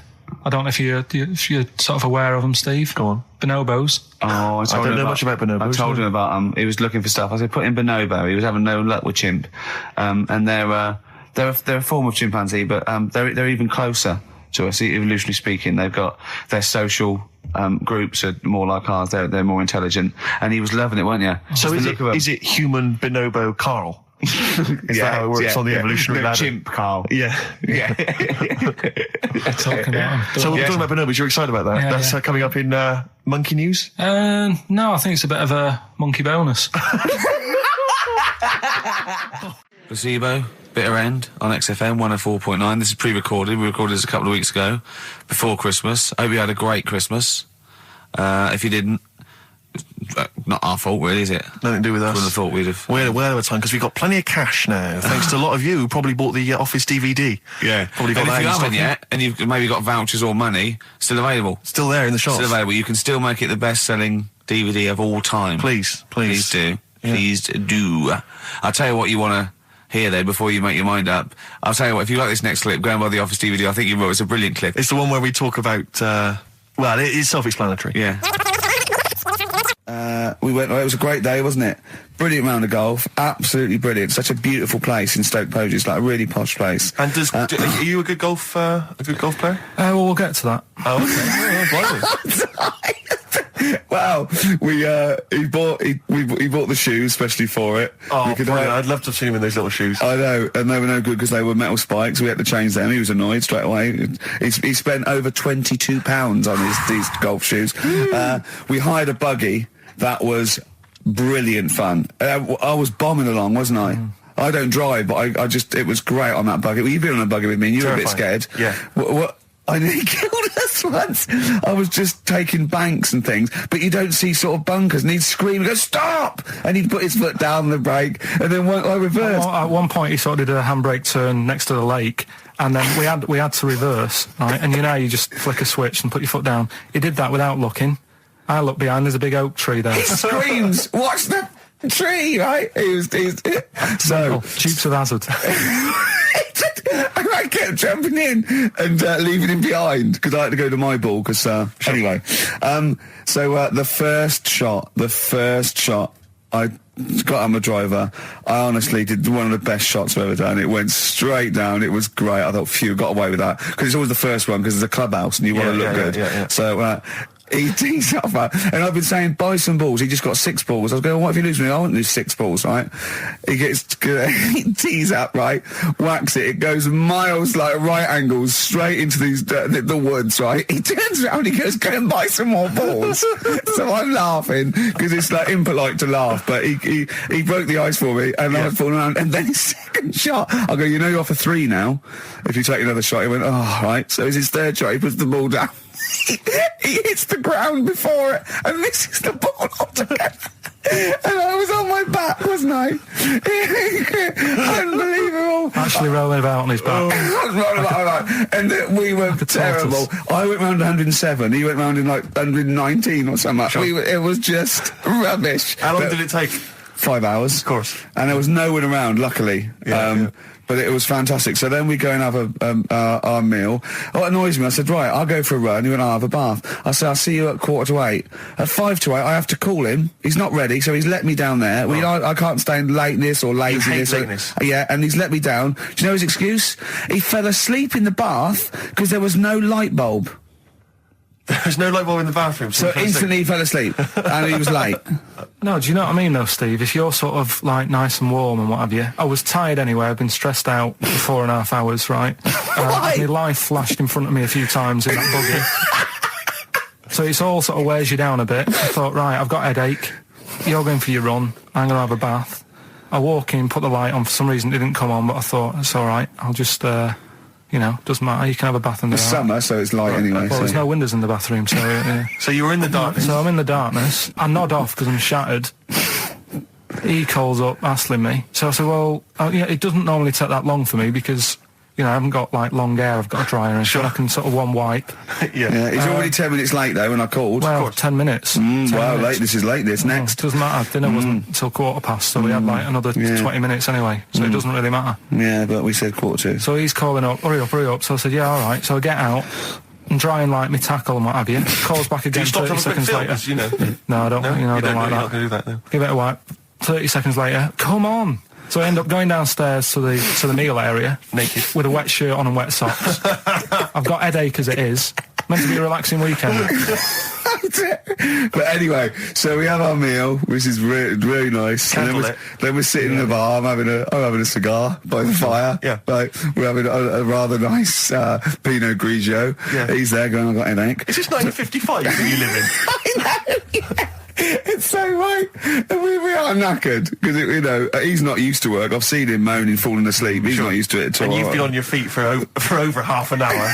Yeah, right. So we didn't even walk round the golf course. We had a buggy. Yeah. Wasn't even exercise. And now it's Karl's bit. It's the re-education of Karl. He's like Liza Doolittle.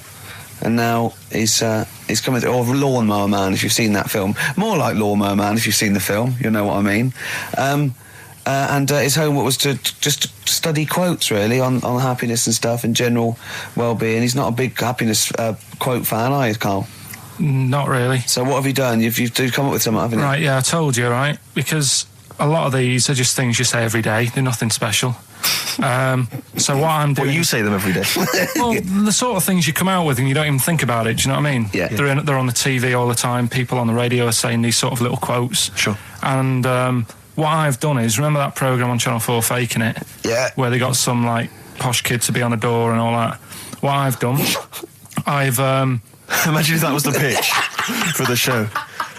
Dear Channel 4, you're just going to get a posh kid on a door or something? Yeah, Yours sincerely, Karl. Come in. Yeah. TV producer. Yeah, go on. So, what I've done, this little book of quotes, happiness quotes, I've picked two that are real. Okay. And I've made one up. Right? And we've got to guess. And you've got to guess. Okay, then, go on. Well, I'll tell you what, Rick, why don't we, when we've heard them, we won't confer. No. You'll write down yours, A, B, or C, and I'll write down mine, and we'll see how it Okay, works. Karl, off you go. Right, and just because I'm looking at this book, it doesn't mean I'm actually reading. No, I know. Don't worry, we're clever. No, we know. We can't see. Like, call my bluff. Yeah, go on then. Nothing is worth more than this day. Okay. Yeah. Yeah? All right. Yeah. The way I see it...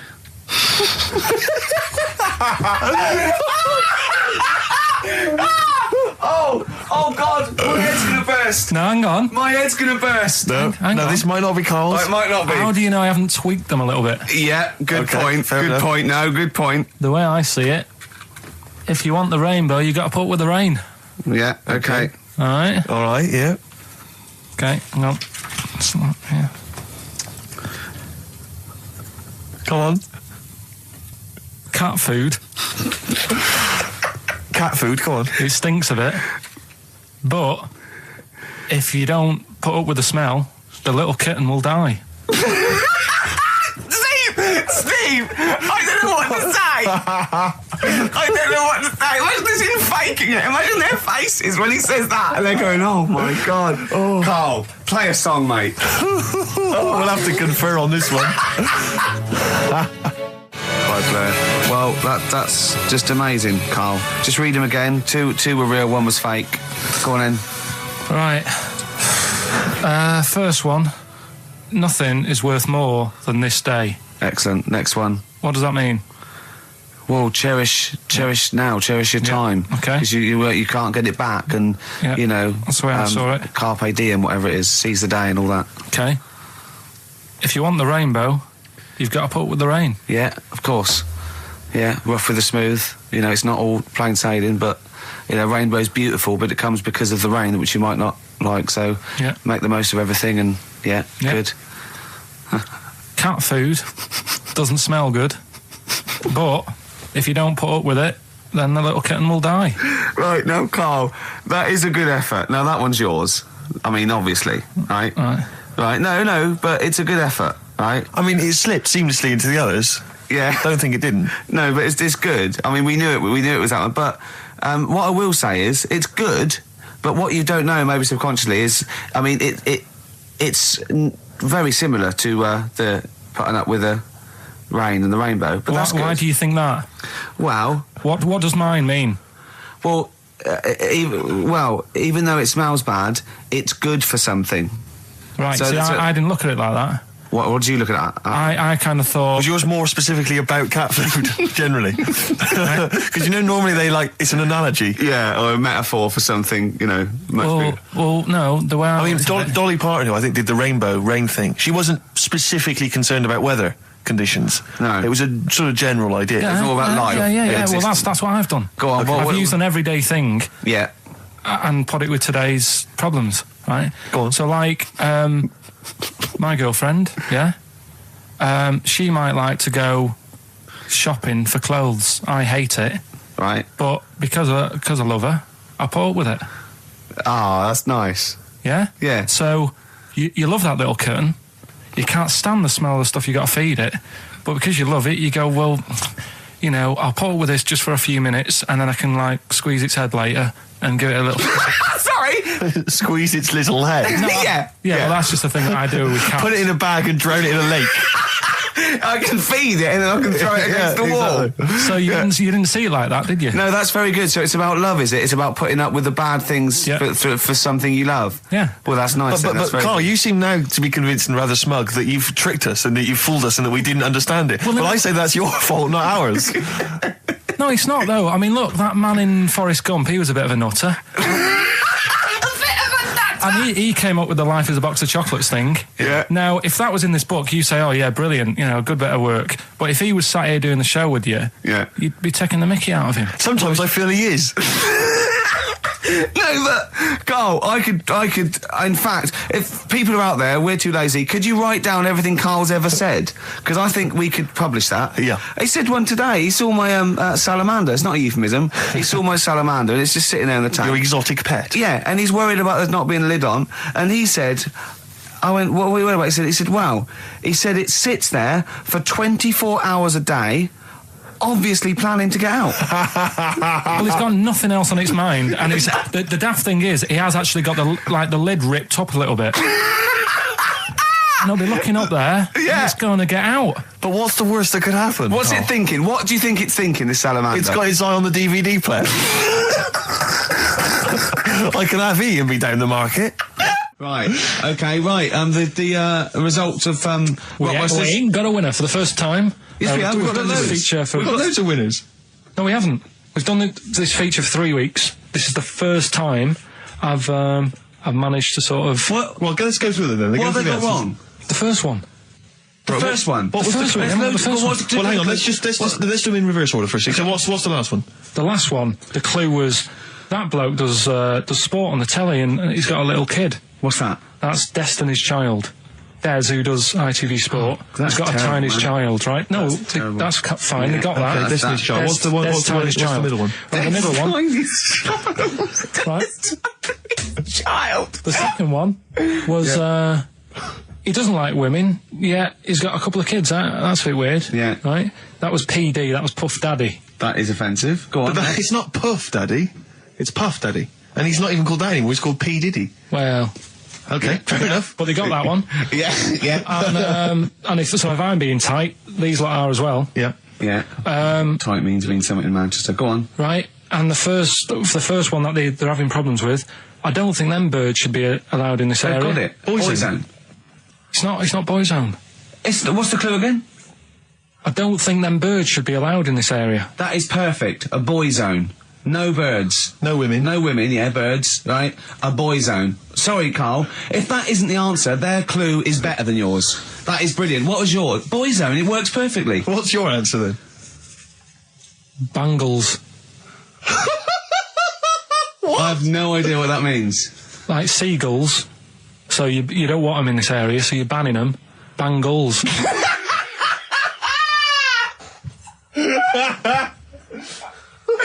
Oh! Well, give it to Boyzone, because Boyzone's better. Don't birds being loud in this area, it's a Boyzone. I think we should have a rollover. Karl beat them. Karl beat them. You have to use his logic, surely. But theirs works. You can't do what am I thinking. No, that's not what I'm thinking. It perfectly. It works perfectly. I think you've got to give it to the ones that got the Boyzone.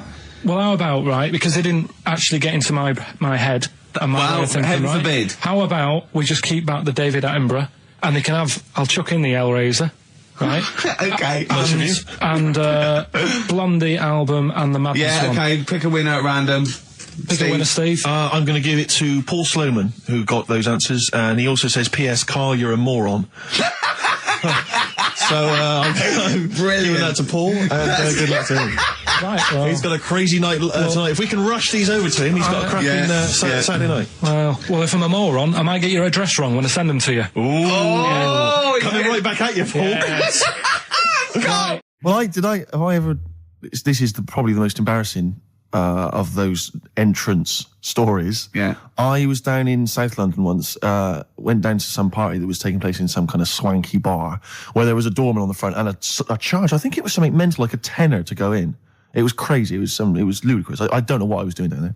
And I was in the queue. We'll establish what you mean by swanky later, because that could be. It was a posh place. Was it? And so there's a queue outside, and there was one of these doormen who thought it was like kind of Studio 54. He was like sort of, choosing people who could come in. Yeah, you two come in now. And I've been there for ages, obviously. I was on my own because I got there late. And clogs. Exactly. I've dressed up for this. And there were these two girls next to me. I'm thinking, if I'm in a queue, I've told you before, if I'm in a queue and if I'm stuck with two girls, I'm thinking, what a great opportunity, use the old merchant charm. Yeah. And so I'm there, and I'm sort of thinking, I kind of sort of give them a nod or whatever, a wink. Yeah. They're loving it. Yeah. They moved to the back. They're putty in my hands, Rick, as you can imagine. Yeah. And I thought, well, to really seal this off, I'll get us in. Like, I'll sort of skip the queue. So the guy sort of coming along, he's picking people off, the doorman, and I just grabbed him. like that. And I said it so everyone could hear.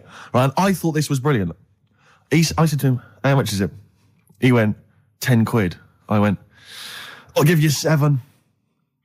That was my bribe. I'll give you 7. That's the whole £3. No, that can't be right. No. He must have said a £5, and I said, I'll give you 7. Yeah. That makes more sense, doesn't it? That's giving him a £2 incentive. A £2 incentive. I said, I'll give you 7, you can make up the 10. Exactly. You can, if you let me in, you can put in 3 yourself, mate. That never works, does it? He said to me, I can't be bothered. I'm just gonna have a kip, I think. I'm so tired. Was it percentages that put you off? That frazzled me initially. I mean, it's a funny anecdote when you're giving him £2. Yeah. It's even funnier when you're getting him when to he's put up paying stuff. me as well. Oh, I love it. Right, we're gonna play a record. Then we're really gonna concentrate. XFM 104.9, Ricky Gervais Show. Steve Merchant's also involved. Go to bed now. Oh no. We're talking about embarrassing stories and stuff, and I don't know if I've told this on the radio before. Have I told you, Karl? I'm not sure. But this was when I was working at the BBC. This is not even long ago, and I'd moved to London, and I was fairly new in London. And I was working at the BBC, and I had this BBC hire car, and I've never told it. If there's anyone listening who works for the BBC, I don't know if I can still get in trouble for it. But this BBC hire car, and it was like I'd been ferrying kind of actors and people and production people around all day in this car. And I was driving back, it was quite late, it was about sort of 7 or 8, and I was driving back, and I pulled in to get some petrol to fill up the car every day. And I went into this garage to fill up some petrol, and I was there, and two blokes came in a white van, right? They sort of pulled into the forecourt, and I was filling up the car, and they went, "Hey, do you want to buy a couple of speakers?" And I said, "Yes, I do." Yeah. Because to tell you the reason, it was like I was so flattered that they thought I'd be the kind of bloke who would A, need some kind of classy speakers, and B, would like to buy them on the sly. Do you know what I mean? Yeah. I thought, they like the They've seen me. They've seen I look a bit of a hustler. Exactly. Yeah. I'm a street sort of guy. You can see by the way I use my walk. Exactly. Yeah. So I couldn't believe my luck. So they drove behind the garage, the little sort of garage bit at the back, and I went round there, sort of casually went round there, sort of locked the car, went round there. They went, open the back. You had 2 speakers in there. I said, "Are you sure these aren't knocked off, mate?" He went, No. We work for Dixon's. This is the story he spun me. We work for Dixon's, right? And we're delivery men. And if we make a delivery and the person's not there to sign for the goods, then we have to bring them back to the warehouse. But if we can sell them on the way back, then that's really good for Dixon's. Dixon's must love that. And instead of thinking, are you sure some kind of troubleshooter didn't... I mean, did someone going to go into Dixon's and go, you're not getting in the garage forecourt market? Jones. Exactly. Get a couple of lads in a white van. Exactly. Yeah. So anyway, I sort of bought this story, and I was a little bit dubious, and I went, right, let me hear them then. And he wired them up to the car stereo, and boom, boom, boom, they're playing. So it was some groovy hip-hop. I was thinking, great, these guys know what I'm into.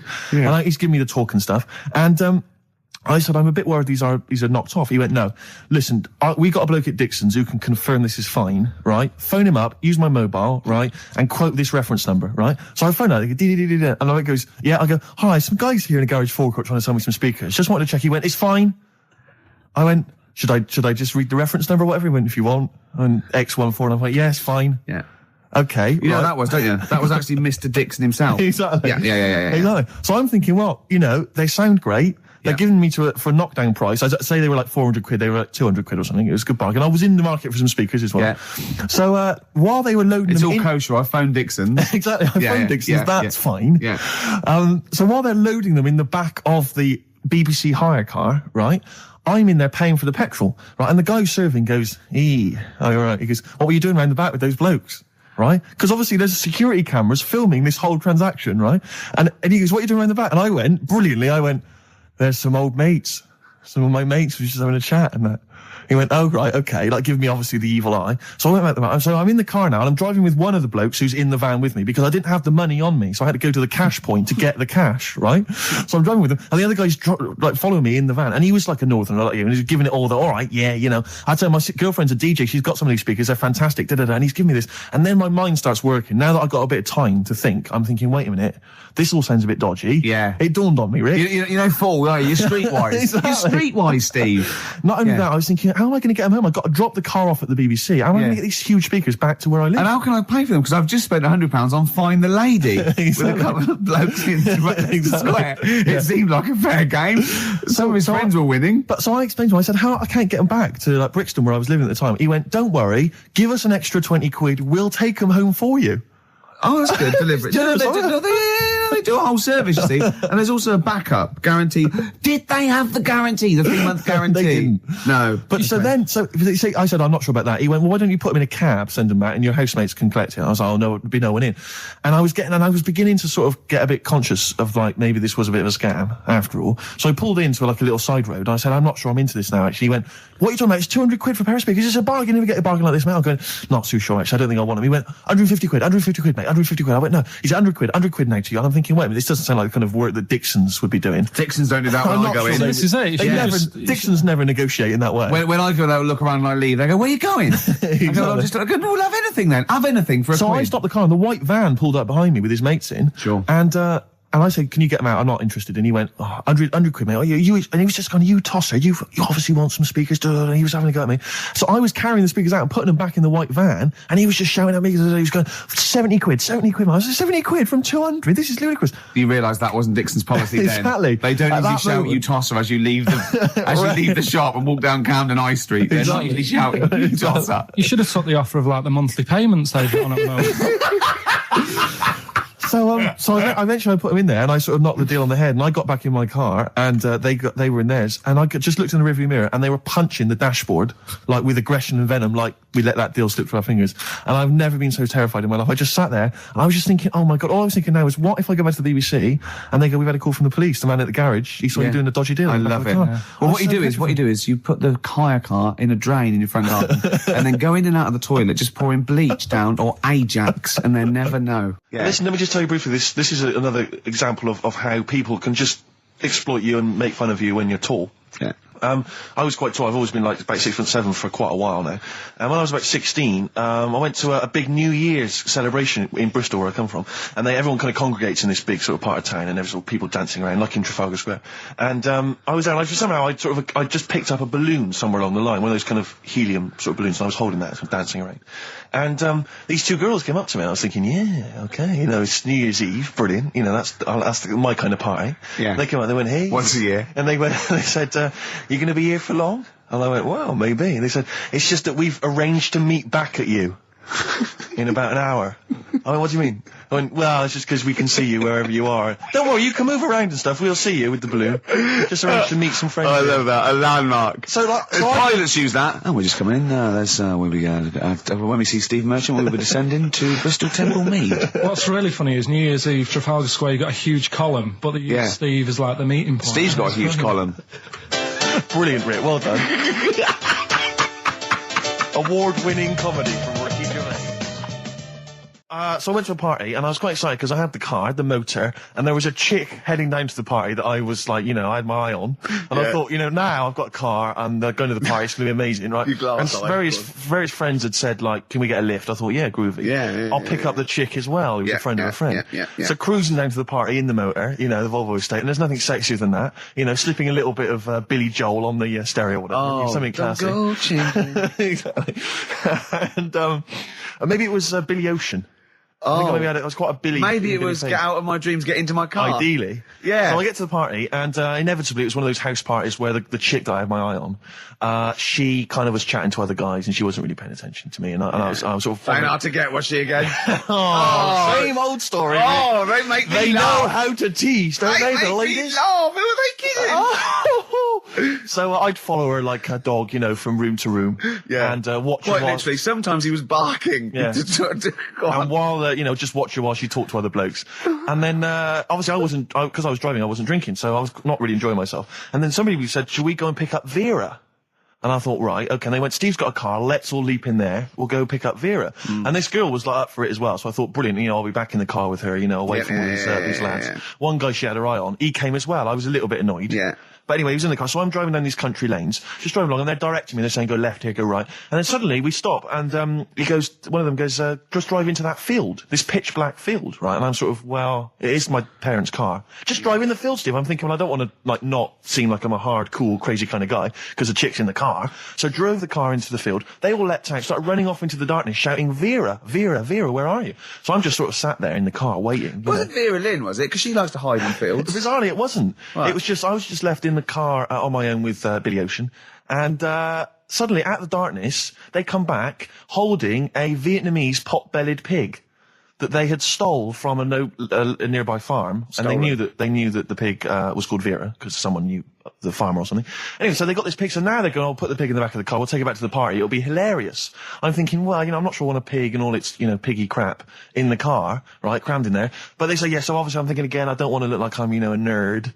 I'm terrified of that, Rick, ever happens. Yeah. So, So you go, hey, bring the pig into the car. Exactly. I'm no nerd. Exactly. Yeah, go on. So now we drive off again. I got this pig kind of squeaking in the back of the car. And, they say, stop again. Let's do some cow tipping. And they do that old thing, about the fact because cows sleep standing up, don't they? So you can push a cow over and stuff. Yeah. So they're having a wild time, hilarious. So this time, now we get to a sort of dead end in the road. And, they say, well, turn around, let's go back to the party. And I'm thinking, fine. Try and do a 3-point turn in this very narrow country lane, right? Get the Volvo estate wedged horizontally across the road. Can't get it out. Just can't seem to sort it out. I don't know what. I'm panicking because there's a pig in the car, right?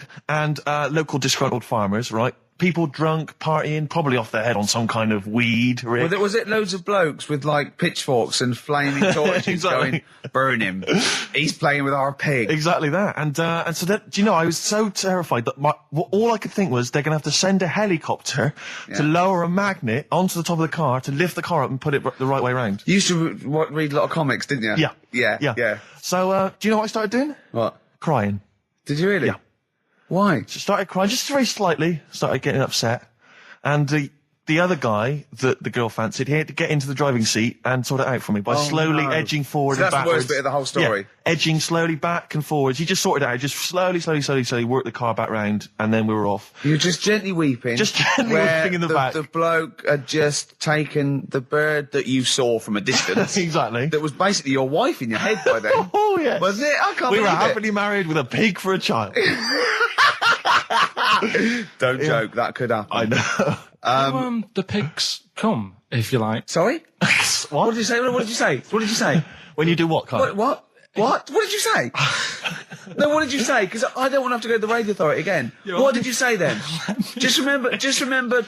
We are going out live, Carl. Yeah, remember Tom Binns, right? What did you say? What I'm saying is, why were they shouting Vera? Because pigs don't come to the name, do they? Hey?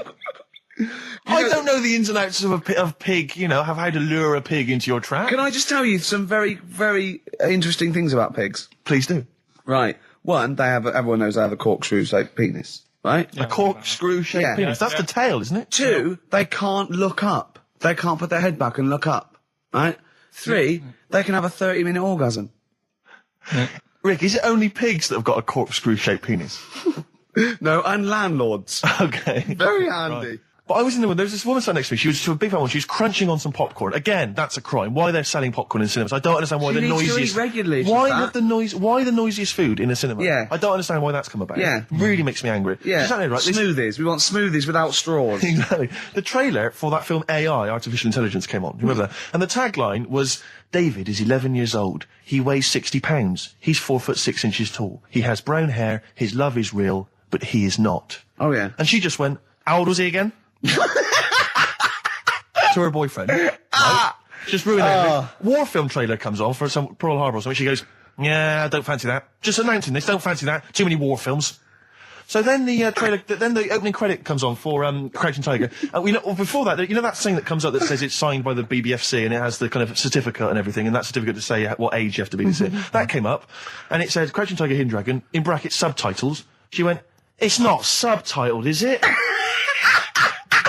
I thought this was the most famous foreign film for years. It won Oscars. It was a huge film. Everyone knew it was foreign. She goes, it went, and so the credits begin. It says Crouching Tiger, Hidden Dragon. She went, "Stupid name for a film." What? She just She wanted paid it. to see it. She was with her boyfriend. So then it starts, right? And obviously it's in Japanese or Mandarin or something. She's like, and they're all talking in Japanese. Japanese or Mandarin. Whatever it is. So they're speaking in this, Japanese language, Oriental language. And she's going, "Don't they sound stupid? Hot ching chong chong chong chong chong. Don't they sound stupid?" She was going, and then the subtitles come up, and it's quite a weird kind of strange language they're talking. And she was going, "Can't make the subtitles out either. It's both gobbledygook." Just wittering on every step of the film. I totally agree with you. But what I like in your telling of it, I know you start getting quite emotional. I'm genuinely livid. But she went Mandarin or Japanese, some Oriental language. And Well, I don't know what else. It's a strange language. It's a strange language. Well, anyway, oh dear. So then I moved. I climbed over several seats, made a big huff of, make a big show of moving. Yeah. Sat next to a guy on the phone, just chatting on the phone. Oh, I'd have gone mental at that. So now I hate that film. I didn't enjoy it. I don't like seeing it. I don't want to even think of it. It's subtitles, isn't it? Well, rubbish. That's why I get videos. Yeah, I should have thought that through, Carl. You're absolutely right. Lamb Chop? Yeah, let's play Lamb Chop. This is brilliant. This is from this CD that came out recently with Uncut magazine. Occasionally they put out some quite interesting free CDs. And this was one that had various covers of Rolling Stones songs. And a lot of them were, quite shoddy, but this was a brilliant, specially done, I think, for the CD. It's Lamb Chop doing a version of quite an obscure Rolling Stones song called Backstreet Girl. It's just beautiful. Let's hear it. Steve, you got any other toilet-related anecdotes? Rick, my life is just full of toilet trauma. Yeah. And Carl, you may not realise this, but a while back I used to host, this is bizarre, I used to host a radio show on the BBC World Service, right? Now, if you want someone who's the voice of integrity, the voice of intelligence, the voice of a nation, you're going to come to me. That's obvious. And I was broadcasting, so now they've got listeners of something like 50, 60 million people around the world. It's mental, the listenership of the World Service. And I used to host this show with someone It's a big place, Steve. The World? Yeah. You're absolutely right. And anyway, so I had to be into Bush House where they broadcast from 10 o'clock every Friday morning to broadcast around the world to 50 million people, right? And one week, I went to the toilet in my house, right? Everyone had left. I got there a bit late. I got up a bit late. Already against me. The clock was already against me. Had to be there at 10 o'clock, broadcast around the world. And we got two toilets in our house, downstairs one, right? And the door had already been a bit dodgy. It was one of those doors where you had to give it a bit of a kick as you went in. It was getting a bit tight. I don't know what the wood was expanding or something. I'm in there. And same thing again happens. No toilet paper. I think, oh, God, I'm going to have to somehow kind of make it up. Why don't you check first? I normally do, Rick. It's just on certain occasions when I'm bleary-eyed or something, I forget, or occasionally I forget. Normally I do check. Right. And you've got to bear in mind that it's not like this is happening every week. This is over the course of many years that these incidents have accumulated. So you've condensed them for the purposes of this anecdote. Sure. Yeah. Yes. And great. You're just brilliant to keeping the pace up of an anecdote there, Rick. You've just drawn in. I don't know where I am now. Anyway, I know where I am. I'm trapped in a toilet with no toilet paper. That's where I am. And I'm thinking maybe I peel off some of the wallpaper, things like that. But there's nothing I can do. I got to go upstairs. Well, exactly, but I'm going to have to go upstairs and find toilet paper. Was there any? There wasn't. There wasn't? Oh. I'm going to have to go upstairs and maybe find a notepad or something like that. Oh. And so I try the door, right? The door's wedged, and I'm pulling on the door, and I can't get the door open. It's just like it won't come open. And it's already, and I knew it was going to come to this at some point. Like, this is like, the clock's ticking. I'm trying to pull the door open, trousers around my ankles again. And I'm thinking, well, what I could do is I could open the window, I suppose, and try and climb out, but not really, because I got the trousers around the ankles. And or if it was raining, just stick your ass out, two birds with one stone. Sadly, it was a beautiful day, Rich. I call it the World B-Day. And so what I'm thinking is, I got my mobile phone in there, luckily, because it's in my pocket. I'm thinking, well, maybe I can phone, I was seriously Kleenex. Maybe I'll phone the fire brigade. At this point, I mean, it just dried. No, it hadn't. It was. Hold on. Was that little puppy not around? Because sometimes you can call that. It's got a little bit wrapped round it. Listen. Or just use the puppy itself. There's 50 million people around the world going to need to hear my voice in 30 minutes. Exactly. And where's Steve? He's not locked in the toilet again, is he? Exactly. Oh, no. So I'm thinking about phoning the fire brigade, and I'm thinking, like, if I do that, it's going to be the first call that goes straight on the speakerphone. Yeah. For like the entire fire brigade service. With everywhere. a butch hero carrying you down over his shoulders with your trousers around your ankles. Exactly. Can I just not pull him up? No. You've got to be taught a lesson. Yeah. But I imagine the idea of her phoning up and going, hello there, I'm trapped in a room in my house. Oh yeah, which one is it? Oh, I don't need to know. It's quite small. Is it? Yeah. It's not the toilet, is it? Because we don't want to come and rescue someone who's trapped in the toilet. Which service do you require? Paper?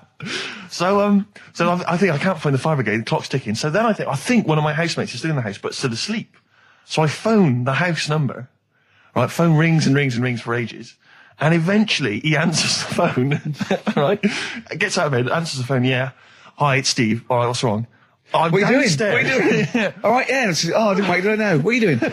Just in the toilet. Just downstairs in the toilet. Oh, yeah, what are you doing? Well, I've finished what I'm... Have you got any toilet paper? Any bog roll? Yeah. So he had to, kind of scrape together a few bits of paper, and sort of tinfoil or whatever he could find in the house. A cactus. Come down oh, no. Pass it underneath the door, right? And then I said, can you move away from the door because I don't want you to hear me as I'm, wiping the... And so he he didn't say that? Yeah, well, I didn't want him to, that's embarrassing. Sorry, that's embarrassing. What were you wiping it with? Not tumbleweed. What do you mean? What noise? I know what you mean. Yeah. No, exactly. Right. So then I say, right, can you smash... Why was he hovering? Why didn't he want to walk away? Will you keep your... What was it? Outside with a glass to his ear? Yeah. Thankfully, there was a window in the door, but it was frosted glass. You could just see my semi-naked body moving around. And, so eventually I said to him, look, listen, I'm going to need you to sort of kick the door in. He said, well, I don't want to kick the door in because you're going to have to pay for it, aren't we? I go, yeah, but I got to go to the World Service. Well, yeah. And he was a lovely man. He's the weakest man you've ever come across. It's like if there's one person you don't want to have to throw their body weight against the door, it was him. He's like he'll snap before the door will. So he's smashing against the door. This sounds like a fetish to me, then. He went in there and there you were naked with lots of toilet paper. And you go, oh, you've broken the door down and there I am naked. Again. Oh, you've rumbled me, Rick. I wish I'd not told that embarrassing story on the radio. Like it wasn't embarrassing enough, you've just got to make it slightly more seedy. Oh, so did he get it down? He did it, yeah, and I got to the World Service with minutes to spare. Oh. And interestingly, I told that story to 50 million people around the world. You're joking. Yeah. Did they understand? I think so. I mean, is that a bit of a problem when you're on the World Service, like thinking of things that everyone can understand? Yes. Because you can't. It's a bit like when talking to you, Carl. Yeah, exactly, Carl. I think you're on thin ice there, worrying about people understanding what you're saying. No, but you can't talk about stuff that's on the telly and that, because some people say, we haven't even got a telly here. Oh, yeah, you're listening to XFM 104.9. Yeah. So let's carry on. Let's continue. Well, absolutely. Well, obviously, Carl was out with me last night, and he saw that I'm, he knows I'm a ladies' man, and that was obvious. Carl, you could see the vibe around me, couldn't you? When the chicks were talking to me, and just remembered recently, actually, I was on a train coming back from hometown Bristol, and I was on the train, and this girl walks on, good-looking girl. I thought, hey up, a largely empty carriage. I'm thinking, my luck's in, because I take every opportunity, Carl. That's the thing about me, I don't choose.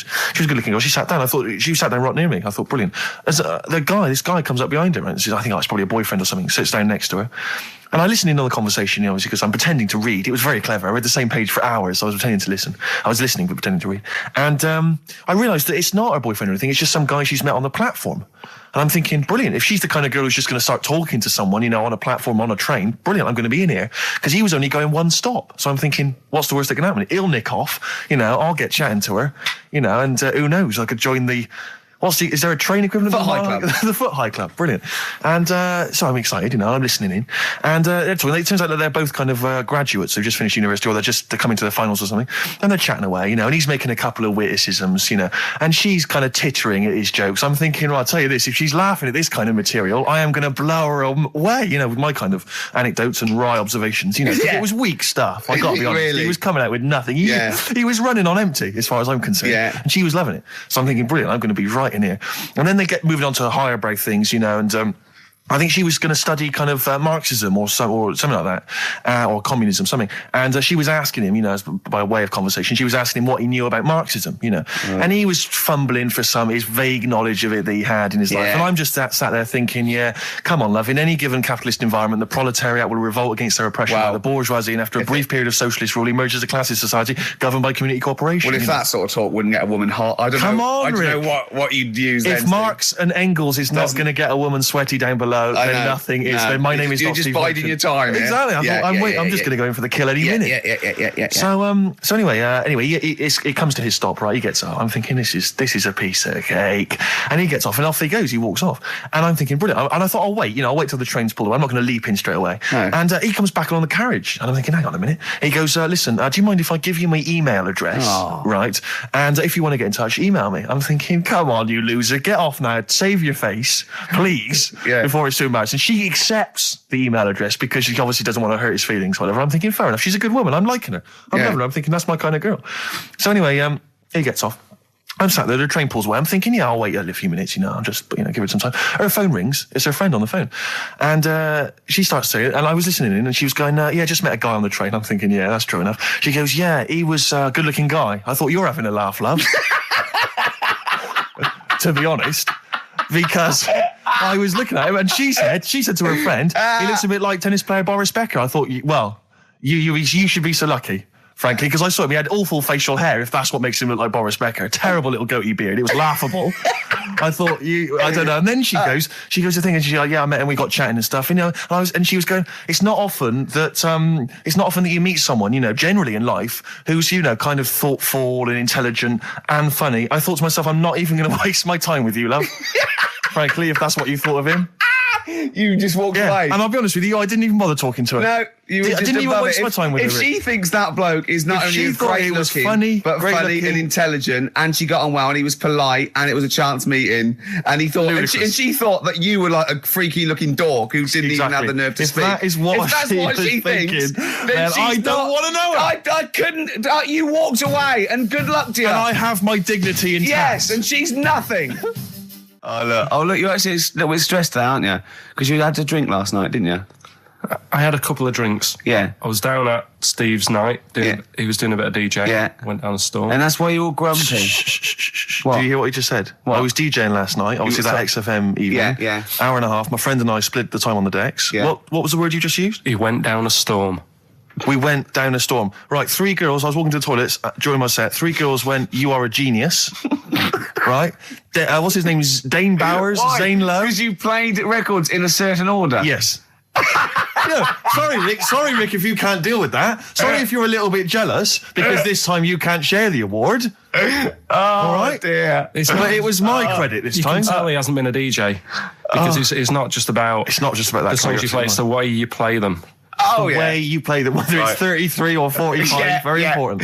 Yeah, leave your hand on them as they're trying to go round. But so 3 girls there, charmed by me, they loved it. Yeah. Zane Lowe, XFM DJ and MTV presenter, probably one of the coolest blokes alive. He came up, gave us massive respect. He said, I'm loving your set.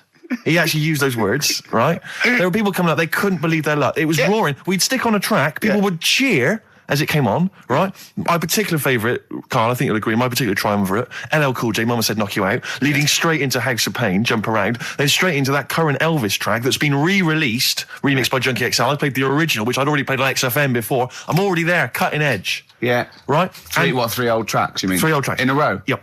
And I think the words that would best sum it up are, I kicked ass. Great. Rick. All right? Well, I'm going to be kicking some ass today. But Rick, I just need to mention something quickly to you. When did I last see you? I saw you yesterday, didn't I? Yeah. Because we went up to Edinburgh yesterday. We were very nicely invited to go and talk at the Edinburgh International Television Festival. It was quite a big deal. We went up there and we were interviewed. And Ricky chose to go on the train because it takes like 4 hours. Is it 4.5 hours or something on the train? But it's quite leisurely. It's quite sort of gentlemanly thing to do. Yeah. I opted to go for the plane option and fly up there. More modern. Exactly. And they bankrolled that. They paid for it all. And that was all not very nice. And as I recall, when I last saw you, we got a cab, didn't we? And you asked if you could get the cab to drop you off at the train station. Yeah. And then it took me on to the airport. Yeah. Did I? Now that was before. The last time I saw you was before I got to the airport and missed my flight, wasn't it? Because I had to drop you off in the centre of town. Yeah. No, that was just before I had to pay £165 to upgrade to another ticket. How did you not tell me that in the last hour? £165, Ricky. I had to pay because we dropped you off at the train station. So, I mean, do you want to go halves on that, or how do you want to deal with that? How do you want to sort that whole mess out? Why were you late? Why was I late? Because we dropped you off in the centre of Edinburgh, and do you know how hard it is to get out of Edinburgh in rush hour traffic? But it was only 3 minutes away, so you'd have missed it anyway. No, because if we'd gone the other direction, it would have been 20 minutes. It took me like an hour to get to the airport. And I got there, and the plane had already left, and the cabbie was just laughing. He was saying, we're never going to make it. He goes, you were a religious man, you better start praying. I thought he was being facetious. He was absolutely right. £165. But hold on, why didn't he tell you that when he picked up at Well, it makes you wonder. 4:15? It makes you wonder. So obviously I'm a little bit annoyed. Because you know I'm not a man who likes to sort of spend unnecessarily. But wait, this is not my fault, because you were there when we made that decision. I didn't impose this on you. We both decided that might be... It's both our fault. I mean, it's no one's fault. It's both our fault. That's fair. That's all I wanted to hear. It's both our fault. Therefore, it's both our financial obligation. No. £165. Just split that in half. Write a cheque, Rick. Write a cheque. It's fine. I trust you. You know. Phone in. I think everyone. This is. You're clearly obvious. irresponsible. No, of course I'm not. If you share a cab and then one person's lucky enough to not be late and one person is unlucky enough, and that's what it is, bad luck. I don't think you share the obligation. But it's a moral dilemma, this, isn't it? But it's more than that, though, isn't it? Because let's be honest. What? Even if you had known that I was going to get there late, you'd have wanted me to hang around just so you weren't left around waiting for a train on your own. No, because I got there... you get bored sitting, No, don't you? So you'd have wanted me to at least got in that cab I got there way too early. I actually got there I was there about 30 minutes so early. you made it fine then, that was... Well, exactly, so I mean, I sacrificed me hanging around for half an hour so you could get it at 4:15. And the other thing is this, you were going to get it at 4:15 anyway. Yeah, but I would, if I'd gone the other direction and not dropped you off in the centre, I would have been there in time. Would we? Well, is that yes. true? Wow. Only God knows. Well, and the cabbie. What I mentioned it to. So, I'll tell you what will cheer you up. I'll tell you what's better than 80 quid. I'll tell you what's better than, shall I? Go on. Music. What, are you paying the whole 165? Listen. Yeah. What about, are you a fan of any of the great English operas? Like, the Pirates of Penzance? Yeah. Gilbert and Sullivan. To me, Gilbert and Sullivan were like their day equivalent of like Richard Stilgoe getting together with Tony Slattery. And then 100 years later people go, it's brilliant. It is like, they might as well, I don't know, make any episode of Whose Line Is It Anyway? Right, yeah. Into an opera, and in 200 years' time we're going, that's genius. Yeah. Listen to this one, look, this is Party Quirks. Yeah, Amdram Society staging Worst Step. Because I was in the Pirates of Penzance once in an amateur production. You used to like Whose Line Is It Anyway? I did, that was... Although I did watch it when it first came on Channel 4 about 15, 20 years ago. But we did the Pirates of Penzance when I was in an amateur dramatic society in Bristol, the Bristol Operatic Society, Light Operatic Society. I don't know why I was involved, because I can't sing. My audition, I thought, this is how desperate they were for blokes. I swear to God, right, I can't sing, you know. Well, you? Yeah, all right, calm down. And I went in and they said, "What are you going to sing?" I went, "Well, I want to surprise you." They said, "Do you want a piano accompaniment?" I said, "No, I don't think so." I went to the back. I swear to God, I went to the back of the room and I just sang.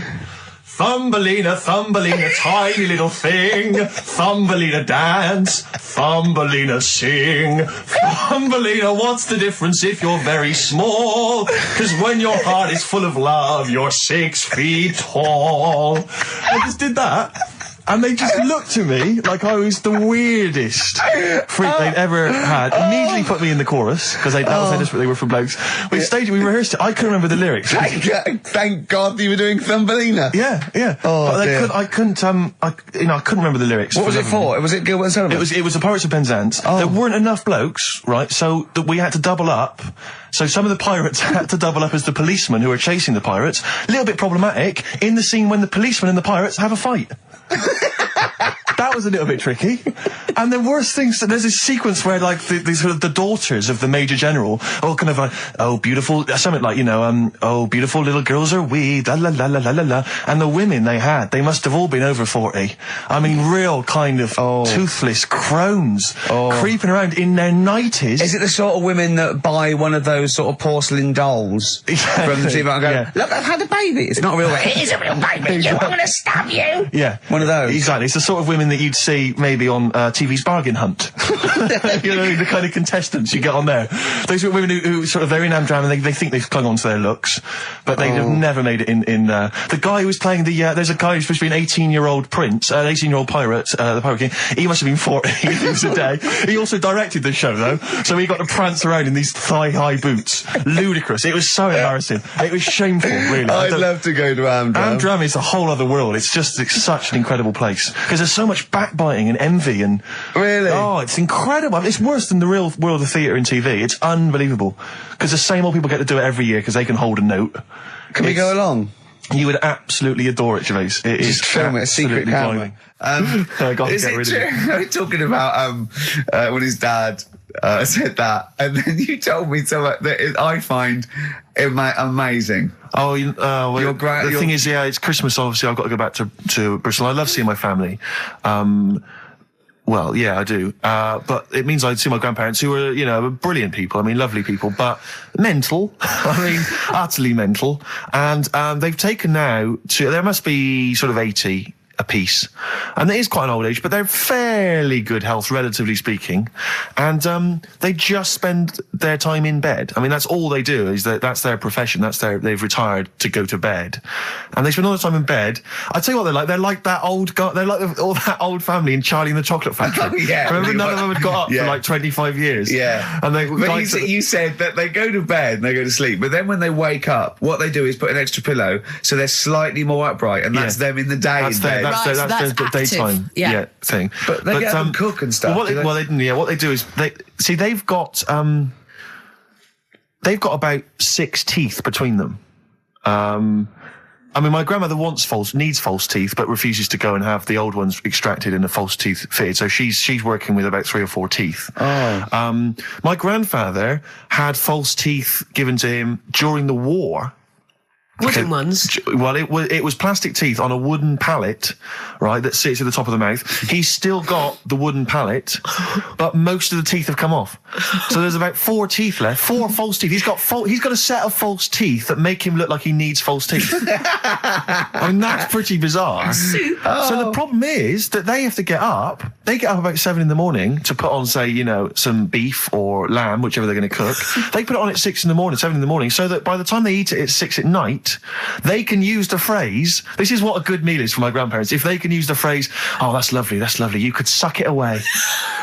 You could suck it away. Who wants that from a roast dinner? You may as well blend it up and serve it as a broth. I don't want that phrase coming from old people without teeth. No, indeed. Because it must remind you of your rent boy days. Exactly. It brings it all flooding back. Oh, you know. God. Flooding's the word. Exactly. Should we play a record before we get really discussing about your grandparents and blowjobs? That is the worst thing we've said the word blowjob far too many times today. And in the same sentence as I can't believe. Anyway. And it's Christmas. Yeah. Oh. Did I ever tell you about the time that my father, when I was younger, we went on holiday, my dad he bought a little boat, little sort of wooden boat, make a 3-seater, and he and a friend of his went out with me in the boat. I was maybe 12 or 13. Went out and we sort of went, so I think we were we had the little motor, outboard motor, chugging out. We just thought we thought this was real seafaring stuff. Brilliant. We'd lost sight of the beach because we'd gone round a corner of like a mountain, or like a, what do you call it, like a cliff. And so we were just round the corner, and there was this boy, like just floating in the water. Not a boy, but you know, like a boy. And very tricky to explain that on the radio. It's the same word, isn't it? Boy, a boy, and a boy. Yeah. And so we float past that and we're just chugging along. The motor conks out. Oh, I can't believe it. We have to row back in. So they're rowing away. I'm just sat there. And we noticed that every time we sort of think we've got past this buoy, it just seems to be back where it started again. And we realised that the tide is taking us to, but not taking us out, taking us towards these rocks. And we've got ravaged rocks. And we were a bit pretty scared because I can't swim very well, or I couldn't at the time. I think when my dad had maybe bought, you know, I'll be honest with you, I inherited a lot of things from him, one of which was his carefulness with money. just the one life jacket. How deep was the water? Which I seem to remember he tore off my back and put on himself. So the water's pretty down. I'm not saying we would have necessarily died, but it was pretty scary because the boat, you know, we were going to crash into these rocks and stuff. It was getting pretty unnerving. And so they're sort of rowing like mad, we're just not making any progress. And we're beginning to think that this might be the end. And this boat, this kind of ferry boat, comes chugging by doing tours. Ching, ching, ching, ching, ching. And it comes by, and my dad goes, oh, wow.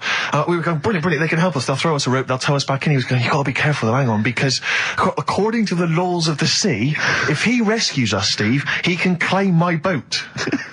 The laws of the sea mean he can claim my boat as salvage. I love the idea of that's like a reward. Doing that. But The laws of the sea. What I like is, his 12-year-old son might die, he's thinking about the boat. I know, but also, the other thing, of course, is that I like the idea of this ferry master going, Yeah. the boat be mine now, or take your son. Yeah. Let me think about it. I need a new bed.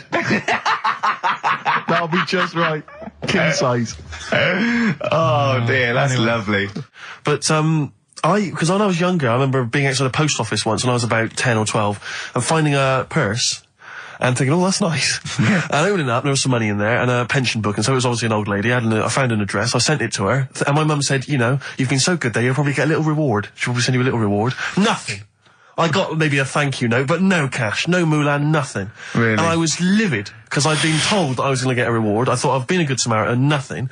So, many moons later, when I was at university, I learnt from that, and this is the most bizarre thing. This explains a lot, doesn't it, Carl? This is like the Mary Celeste. I went to a cash point to I thought, I can't get the card in here. And I realised there was already somebody's card in the machine. They put the code in, but then they just disappeared. They'd been kidnapped or something. So it was just there, waiting, sitting. It said, what do you want to do? And it gave you a number of options. I thought, interesting. Steal or go to heaven? Yeah, exactly. You went, oh dear. Yeah.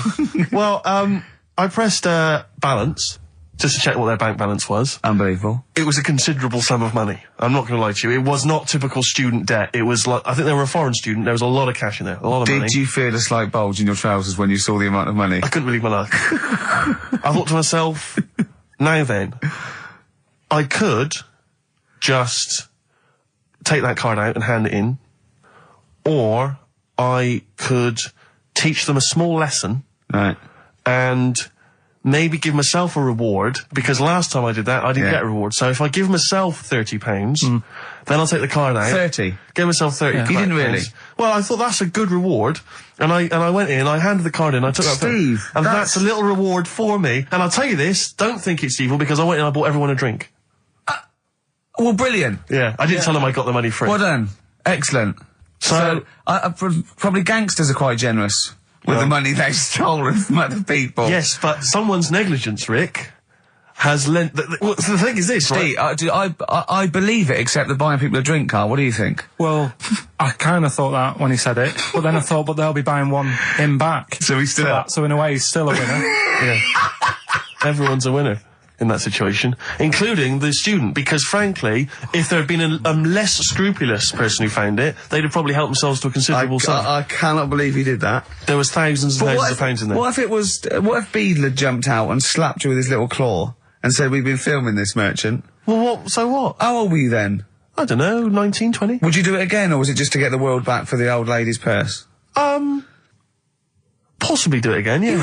You're joking! Well, you've got to think of it this way. You've got to think of it as there was a lot of money in there, and someone less scrupulous than me would have taken a fortune. They'd have cleaned them out. Whereas I just took a small reward, which I thought was more than enough for someone's negligence. And I've returned the card. They've got the card back. Everything's fine. Think of someone else. I could have gone on a spending spree. I could have been buying stuff, all sorts. Yeah, but it wasn't yours at all. Yes, but they probably would have given me a reward. And because, you know, sometimes people forget or, you know, they don't give you a reward, I thought I should take it myself. You had to go at your dad for nicking a loaf of bread out of a phone box. Yeah, but that's because it's for old people, geriatrics and stuff. How do you know how old was your people who you were robbing from? It was on a student campus. Well. Wow. I think it was I thought it was excellent behaviour. I thought it was that's good, honourable behaviour. That's shown another side to him, hasn't it? What would you have done, Karl, in that situation? And tell the truth. I might have helped myself a little bit. There you are. I don't know what this is helping yourself a bit. Like you say, just sort of, you know, send them back and sort of say, you know... If you find a £1 coin in the street and you can be bothered to bend over for it, then have it. But someone's cash point card or personal belongings... I'd let them know, though. Did you send it to them and say, I've service charge included. I've took that out already. No, I handed it in to the... You let them know? What do you mean you'd let them know? I'd say, you know, you're lucky here. Right, I just took, I'd probably said 20, actually. Because that's just like one note. Sorry, right, okay. You are winding me up. No, I'm not. I mean, not for once. I mean, I know what Steve's like. He is tight, right? He is. And you know that, don't you, Steve? Financially, you mean? Well, no, I mean, just the way you are. You're very sort of, you know, you're not wasteful with your money. I'm careful. No, I'm not wasteful. Absolutely right. No, but to the extreme. Not towards the extreme. Not towards the extreme. No. Look after the pennies, the pounds will take care of themselves. Alright? Simple to remember, good advice. Yeah, alright? But the thing is, right, I know that I take the mickey out of you for, like, you know, the way you look and stuff. Sure. Right? Well, I'm right back at you. But the thing is, you can't help that. Absolutely. But I'll tell you something that women don't like. Sure. And it's fellas who are tight with the money. Sure. I'm not frugal with money with ladies. I'm frugal with money with you. Well, I've got no reason to splash money out on you. I've never seen you splash money out. Well, you've never been out with me. Steve, have you ever splashed out on a lady? No, but I hope to one day. The right lady. Play a record. Sorry, just suddenly struck me something. I don't know if I mentioned it before. You mentioned that you tried to catch your guy out when you came back once. You opened the door really quickly to see what he was up to. Did I ever tell you when I was at university? Now, I'm very tall and I've got enormous feet. Size 14. Size 14 shoes. And when I was at university, everyone, it seemed to me, was wearing Dr. Martens. It was like you had to wear a pair of Dr. Martens. It was kind of the rule. Dr. Martens was big for you. Yeah, so that's a big pair of Dr. Martens. That's where the myth of the old woman who lived in a shoe, I think, I know. People with my size shoes. Anyway, I just literally kind of moved to university. I'd been there for like literally a couple of months. And obviously in that first period, you're quite keen to kind of, you know, reinvent yourself, strike yourself, try and give an impression of perhaps being quite sophisticated, worldly, cool, all those things that, you've left behind all your childhood friends. So you're trying to, develop something. But you didn't bother? You didn't?